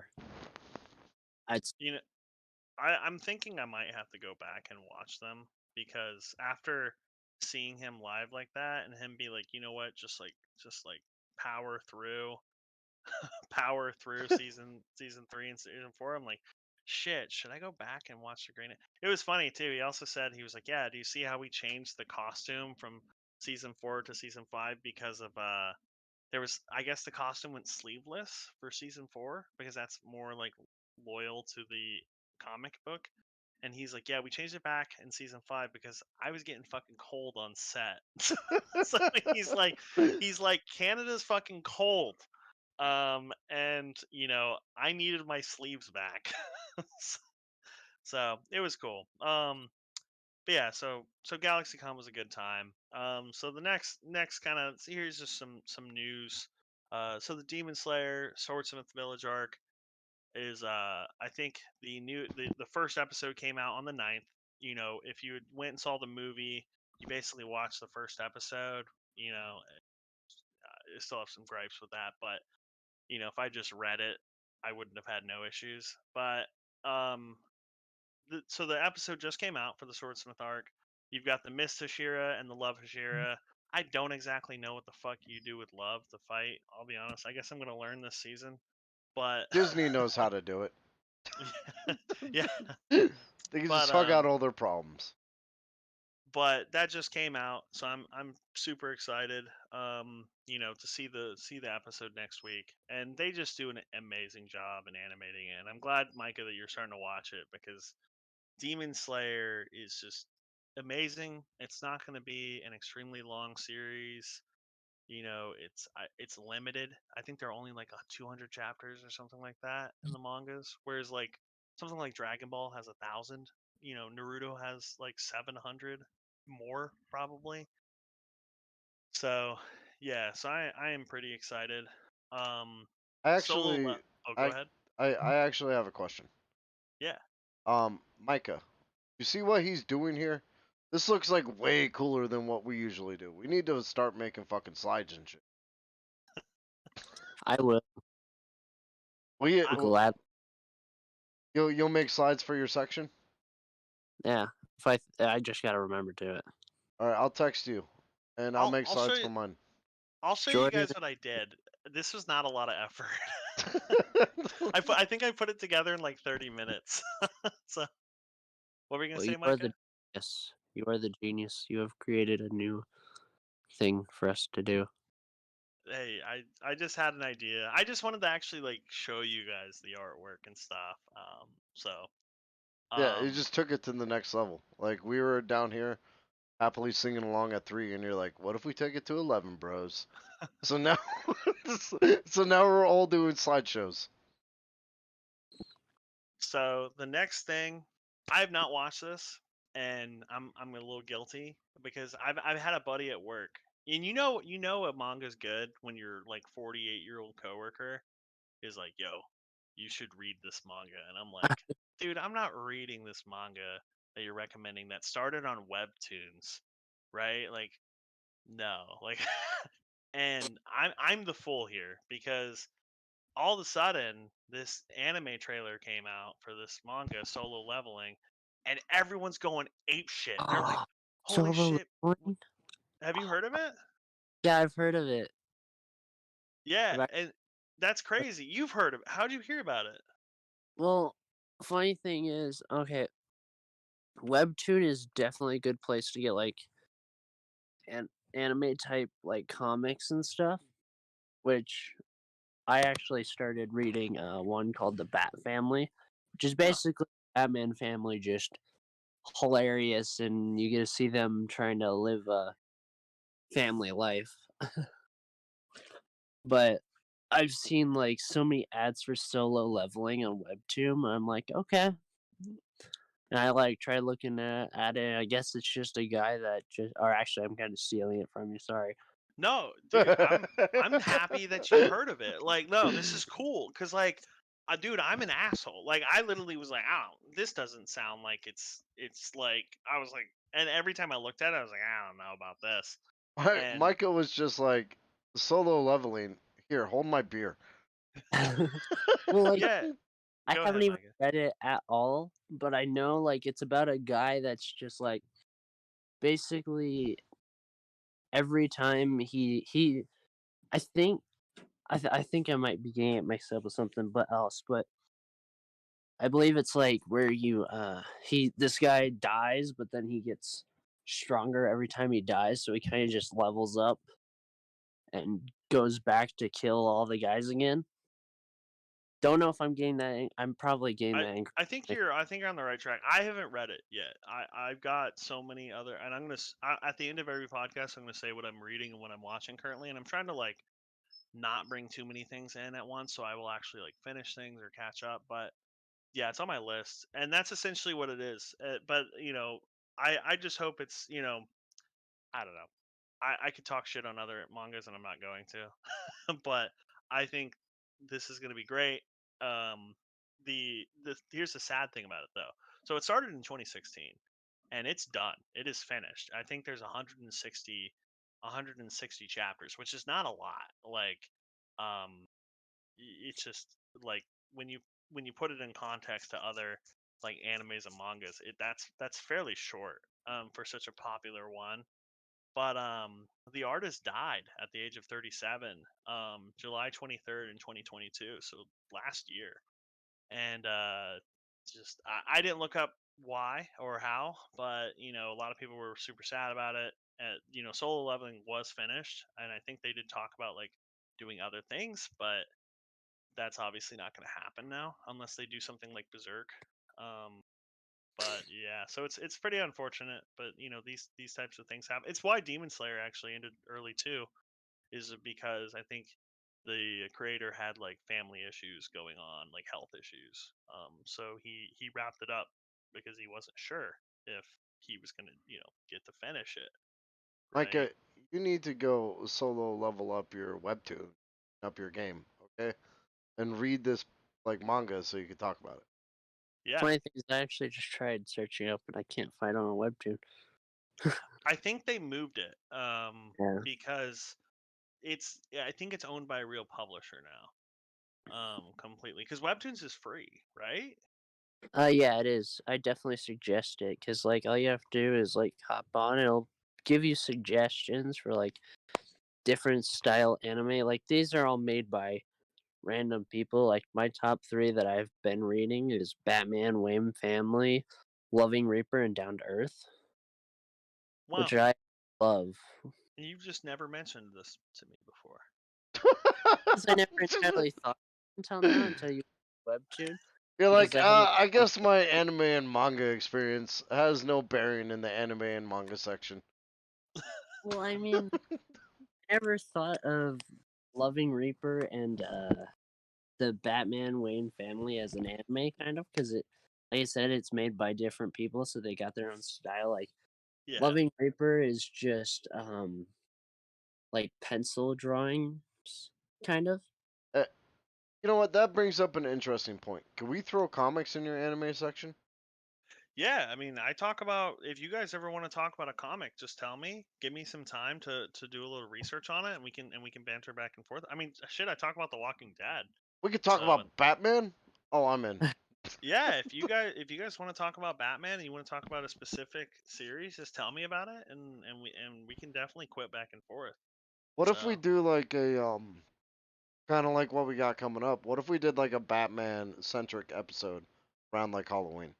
yeah, I mean Ooh, when we do, we'll talk about this in the end of the podcast. When we do next month's podcast, I'm going to find material for. There's a lot of that topics in this world. So Okay. like, yeah, definitely. But yeah, no, and I'm with you, Micah.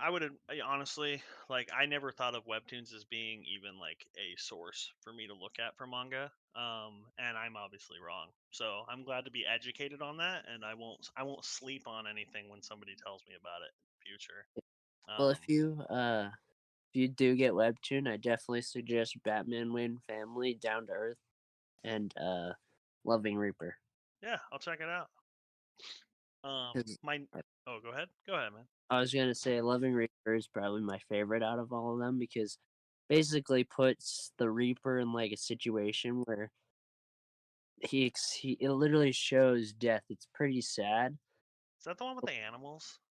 Yeah, Oh, bro, you're trying to make me cry over here. I know exactly what you're talking about. Yeah, that shit's that I've actually read that before, and yeah, it's depressing, yeah. but it's real. I mean, that's what I love about a lot of stuff. Like, people don't, I don't know, people don't want to consume real, like, I don't know. I love sad things personally, but But if I you had to do move find away. the if you can find it, there is a chapter where death and life switch places, and it does not go well because death made. Well, actually, it literally shows that death made the platypus, and then life literally like didn't want to kill any of the animals. They're like, yeah, no, this did not work out. Yeah, no, I'll check it out. I'll add it. Alright. My next topic is oh yeah, solo leveling. They're predicting winter 2024, so it's gonna be a while. But my next topic though is Scott Pilgrim got announced a anime adaptation, and the coolest part about this, the neatest part. Have you guys seen the Scott Pilgrim film? Fuck yeah. I have I love Okay, Scott Pilgrim. You okay, actually have my attention with this like section. because I love the fucking game, I love the movie, and I love the comic. Yeah, and I have not. So I haven't. I've read only a couple of the comics, and it's definitely one on my list to pick up, and I'll have to before. So what's cool, man, is Oh or wait, not cool. we Oh, go ahead. got we got a we got a message from a listener directed at manga and comics or a statement. Okay. So if you want a good but dark realistic manga, look at Oyasumi Punpun. Can you copy that and save it for me? Yeah, I can. All right, cool. Should, Yeah, I will check that out, and I'll get back on it. Thank you. Um. All right, didn't So mean yeah, to break with your flow. Go ahead. Sorry. no, you're fine. That's cool. I mean, this is a conversation, right? So what's cool? It depends on if you like the actors in the movie, but I think it's crazy that they were able to pull this with so many. All the actors from the movie are voicing their characters in the anime.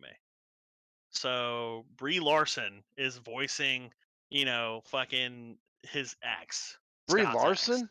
Yes, yeah, Oh shit. she's his ex in the movie, and and then Chris Evans is one of the exes too. He's the skateboarding guy. He's the stunt, the guy with like a bunch of stunt doubles. So like it's insane. They've got Michael Cera coming back as Scott. They've got Aubrey Plaza in there.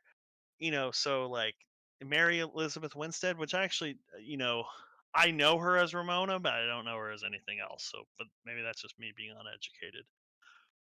But yeah, I mean, so it's crazy. I don't know how they're like, I don't know, like I guess they're putting that much money into it, or if like all these actors just love, um, love, Scott Pilgrim or just want to be involved in this. But yeah, I'm super excited, and it's supposedly So going to be a lot like the comics, but expand. Yeah, what were you gonna say?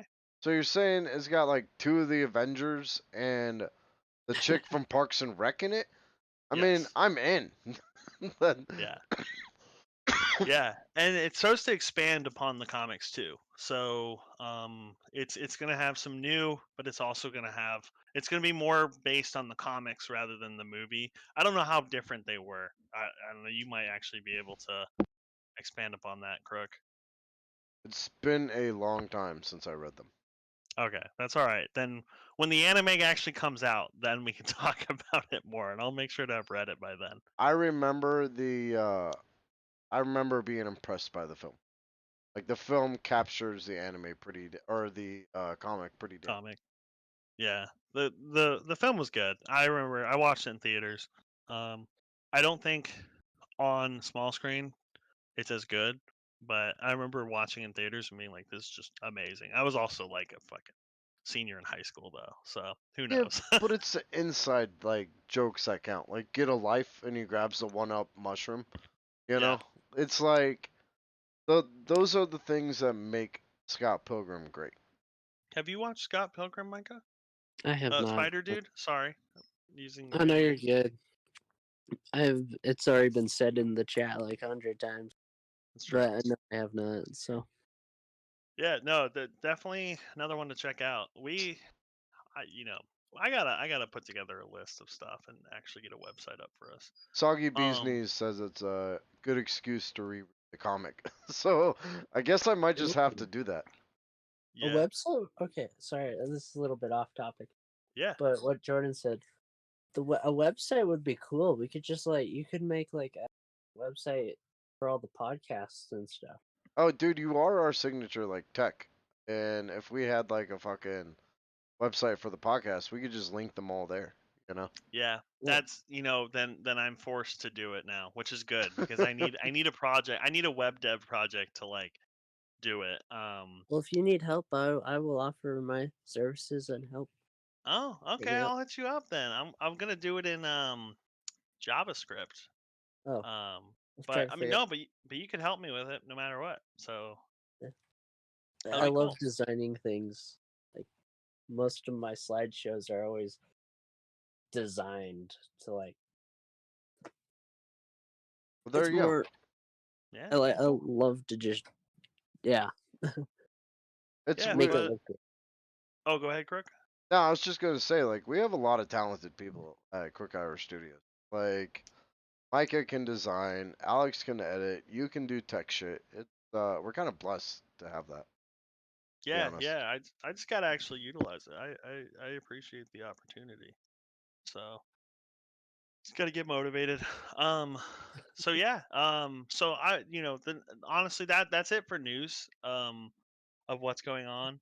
If anyone else has any things they'd like to mention, I've got the anime chat and Discord.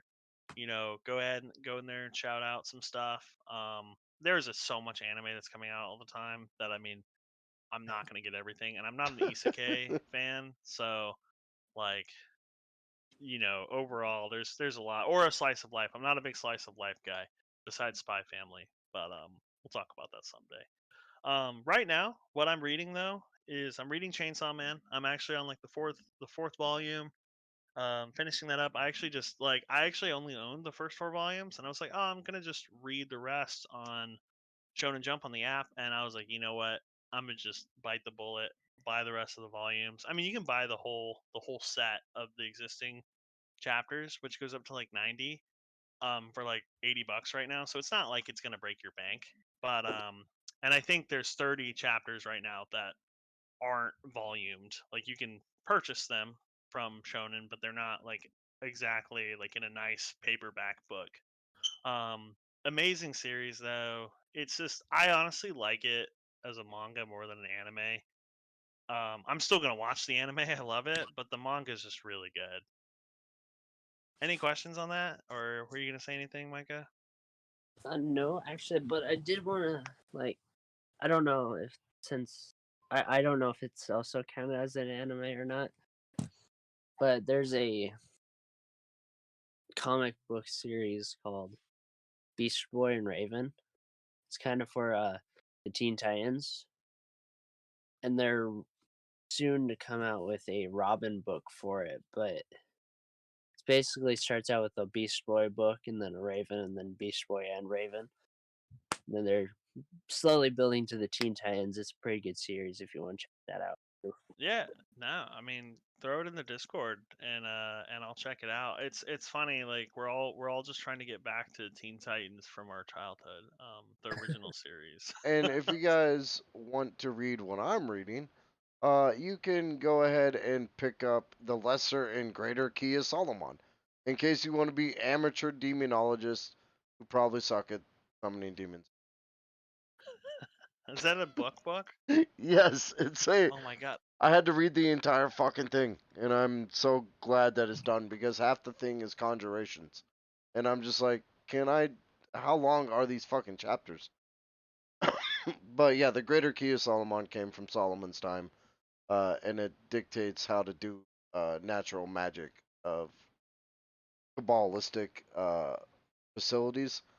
And then the Lesser Key of Solomon came about in like the 1500s, and it's basically a demonology book on the 72 demons that Solomon captured Huh? and Shit. how to summon them and when to summon them. But That's yes, pretty cool. go on. Um yeah, no. Reading The Walking Dead, I'm on the first compendium. It's crazy different from the show. I can't even believe that they even created a show. Well, like they might as well just created their own IP, honestly. I don't know. How do you feel about that, Crook? I just don't care anymore. Yeah, Oh, yeah, fuck. that's kind of how I feel. Like watching the show and reading the comic, I'm like, man, they just fucking they just went on hinge for the show. But other than that, I'm reading Berserk still. I'm moving through it. Amazing series. Um, and then also like this actually I just saw this news today, but even though the original artist died, his apprentice, their apprentice has picked it up and they've been doing new issues and the next issue is coming out April 28th, which a lot of people are hyped about. And so I need to catch up.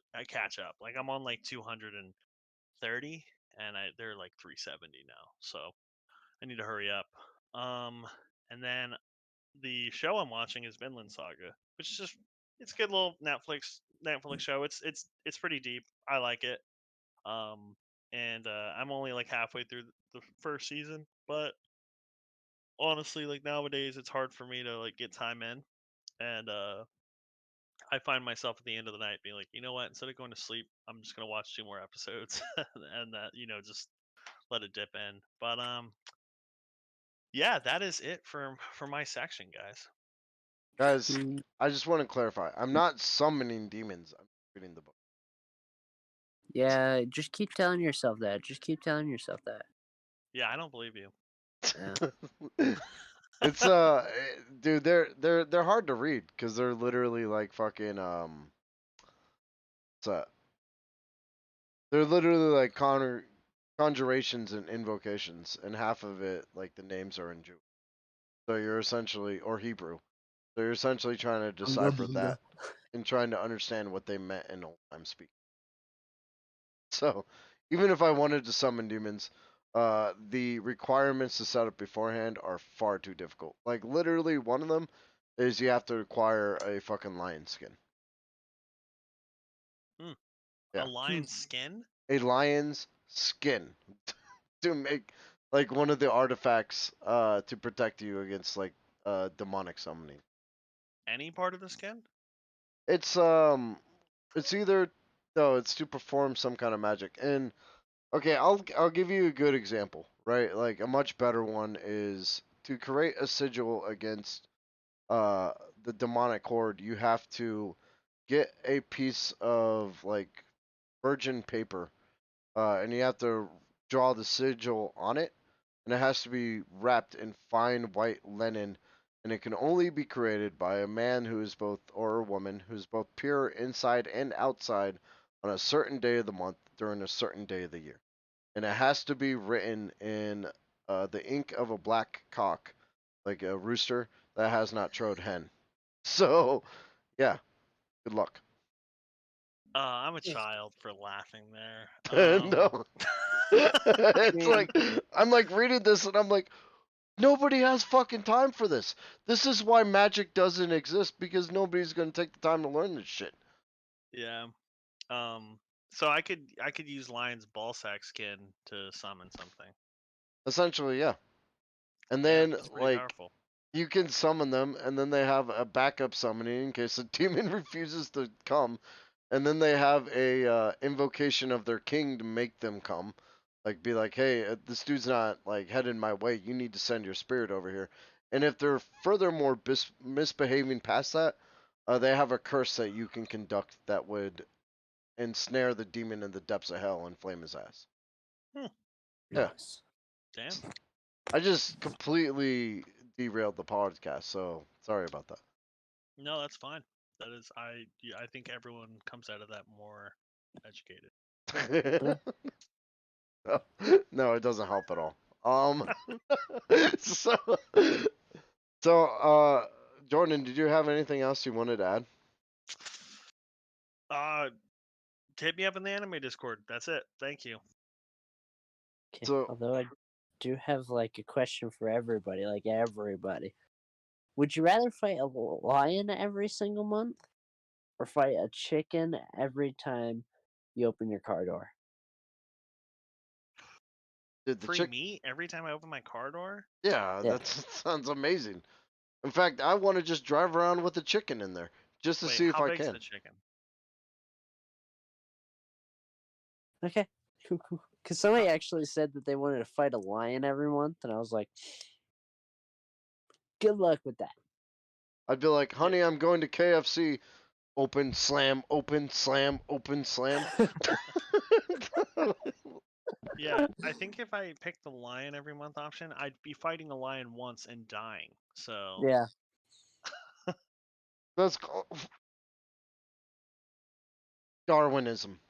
Whoever yeah, picks that option is just begging to get killed by a lion. they deserves it. They deserve The it. Yeah. funny thing is, somebody like literally said that. They're like, yeah, I would rather fight a lion because you know how scary a chicken is? They got those like beaks and stuff. And these guys were like, you kidding me?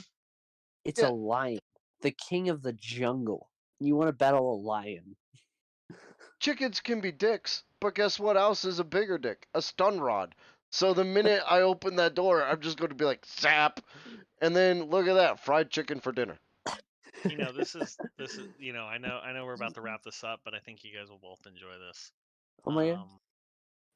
So there is an article out there. Somebody asked a bunch of Americans like if they think they could hey, do you think you could beat up this animal, right? And they also asked people from other nations. And like a lot of Americans think they could actually beat a bear barehanded, which we're Just insane. go in. But the funnier part is that like a bunch of people from UK don't think they could fight a goose. Like they're like, if I were to fight a goose, I would lose. And then the Americans are like, I could definitely kill that bear with my bare hands. So Goose pretty. are assholes, though. Have you ever Oh, they're dealt with a scary. fucking goose? I'm like, you can't just kick it, and it's gonna stay there. So you have, I don't know. Anyway, I wouldn't fight it. I don't want to fight a goose, much less a fucking bear. Who are these people? Davy Crockett? They haven't founded the fucking Old West since like the past 300 years. These guys couldn't fight a fucking kitten, much less a bear. Thus, I have two things. Soggy has a very good thing he said in chat, and it says, "Simple. Don't drive your own cars because opening someone else's car door doesn't have door makes it. I can't tell it. Makes it so you don't have to deal with the chickens." Yeah, see, there you go. So you buy like $1,000 lemon car and be like, this is my car. And then, boom, that shit pays for itself after like 3 months. And Because then you get also, free chicken or every day. sorry, then also, who would win, a gorilla or a bear? Like a grizzly bear. Say a gorilla. Gorilla's got maneuverability over a bear. And Yeah. it's also, they're pretty fucking big, Micah. I They're know. like, they're, So is a grizzly bear. If you think about it. I don't know if it could win against like a Kodak. Maybe that might give it a run for its money. But a gorilla could definitely take a grizzly bear. That's what I thought too. But somebody was like, no, the bear would win because it's got so much mass and muscle to it. Nothing could stop it. I'm like, it's a gorilla. Who is this guy? Dwight from The Office? No, it's a lot of my coworkers. Well, actually, never mind. You're right. Wait a minute. Not the whites. No. Never Oh, actually watched The Office, but I'm gonna understand that. so we have decided that here at the Stone Gauntlet, since May is a special month for all of us, and of course I'm talking about May the 4th be with you. Our entire We're next doing Spider-Man. it's not going to be Spider-Man. Oh, Our entire next episode is going to be devoted to fucking Star Wars. So we'll be talking about Star Wars games. I'll probably be talking about Jedi Survivor. Though fair warning, I'm not going to play it because I'm holding out for Tears of the Kingdom. I will buy it and hold it onto my Xbox, and I'll read the reviews, so I'll have an idea of what to talk about during that episode. We'll be talking about the ending of the Mandalorian season. We'll be talking about the new Star Wars shows announced. Like everything's going to be Star Wars. I could also talk about the Return of the Jedi You could.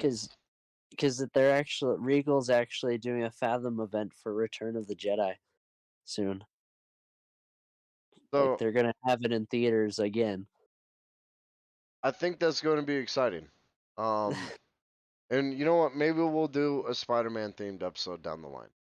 Figure out a place Oh, to I was put it. mainly joking about it, but yeah, if you do want to see Return of the Jedi in theaters, Kenny, it's returning for Regal. So, I may go see it. I may not. It depends. I've seen Return of the Jedi more times than you could probably count. that's And the other half of it is my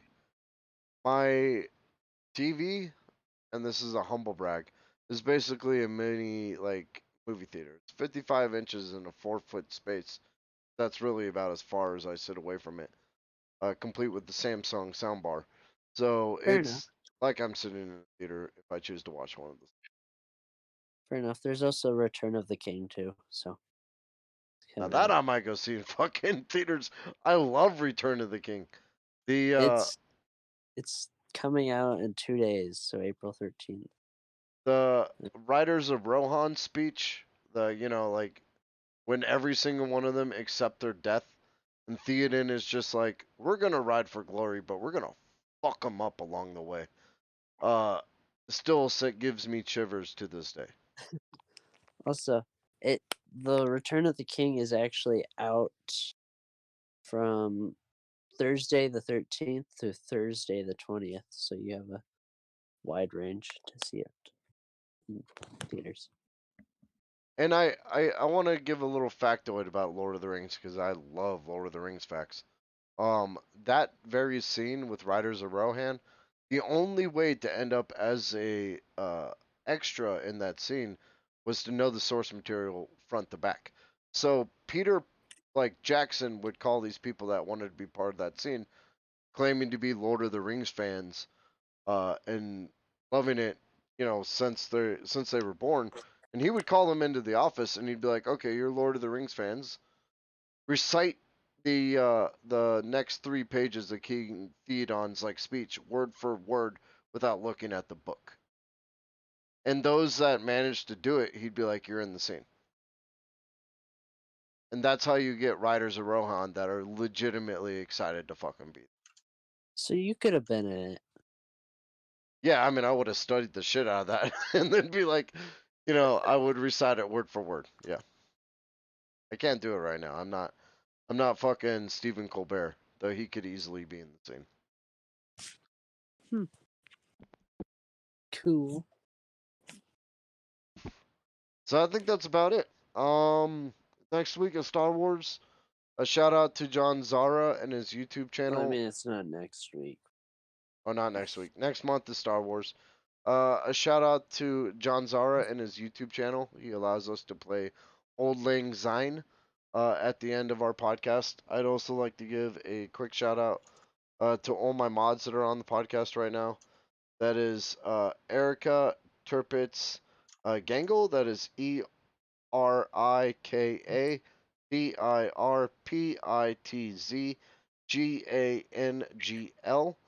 and Choreocraft. That is Koricraft. They're here guarding the channel with us, and they're exceptional people. Please go and check out their channel and give them a follow. Let me go ahead and put that up here. And Cool. we also had what's that? OGT Nasty join us for a bit. Another mod of mine. That is OGT NASTY. Go check out his channel and give him a follow as well. Let's see, does anybody else have anything? I thought you meant like streamers. I was like, I mean, yeah, there's one more. But... One more what? Oh, Tall also streamed, but I don't know if you want to. Yeah, you Give already him a gave him shout a out. shout out. That's your friend, right? Yeah, Tall. Wait, hold on. I don't entirely know his entire name. Hold on. Oh yeah, Tall BM also 36 also streams occasionally. It's a very small one, but figured I'd give him a shout out too. Go give him a shout out. He's been following the channel and interacting with us since the beginning. So go there, give him a follow. He seems like a cool dude, and I'm all about supporting the community. So if you're in here interacting with us or chatting with us, you'll get a shout out on the podcast at some point, as well as shout outs in the chat. The only reason I didn't do the shout out for him before is because I recently talked to him about it, and he was like, "Oh, yeah, that'd be cool." Yeah, So, it's good stuff. Yeah, I mean, the more people that get to know each other in Twitch, the better. Because honestly, Twitch should be about community. It shouldn't be about me, me, me, me, me. You know? So Yeah, everyone should be like connecting with everyone. These yeah, people that's are all cool. 100%. Well, cool. All right, let me go ahead and I think we're gonna sign off at this point. Yeah, thanks for listening, everybody. yeah, thank you. I'm Kenny Quick Irish Kirby. Keep it weird out there. Do you guys want to say goodbye? Oh, I, yeah. I don't yeah, know if he was going I'm or I was going. Rabble Anime Extraordinaire and Manga. Peace out, people. And I'm Spider Dude, and I'll web y'all later. Good job, guys. Oh, did I interrupt? I'm so sorry. No, you're good, dude. Oh. You're doing great. We're still in the stream, so I want to talk about John Wick just yet. Okay. But I'm holding you to that. Hey, are you guys playing Fortnite? I'm gonna go to bed. I'm very tired, and I could get paged at any moment. So sorry about that. No, dude. That's perfectly understandable. Mike, are you in? Yeah. All right. Sure, Garrett. Well, saw you. Fun's also.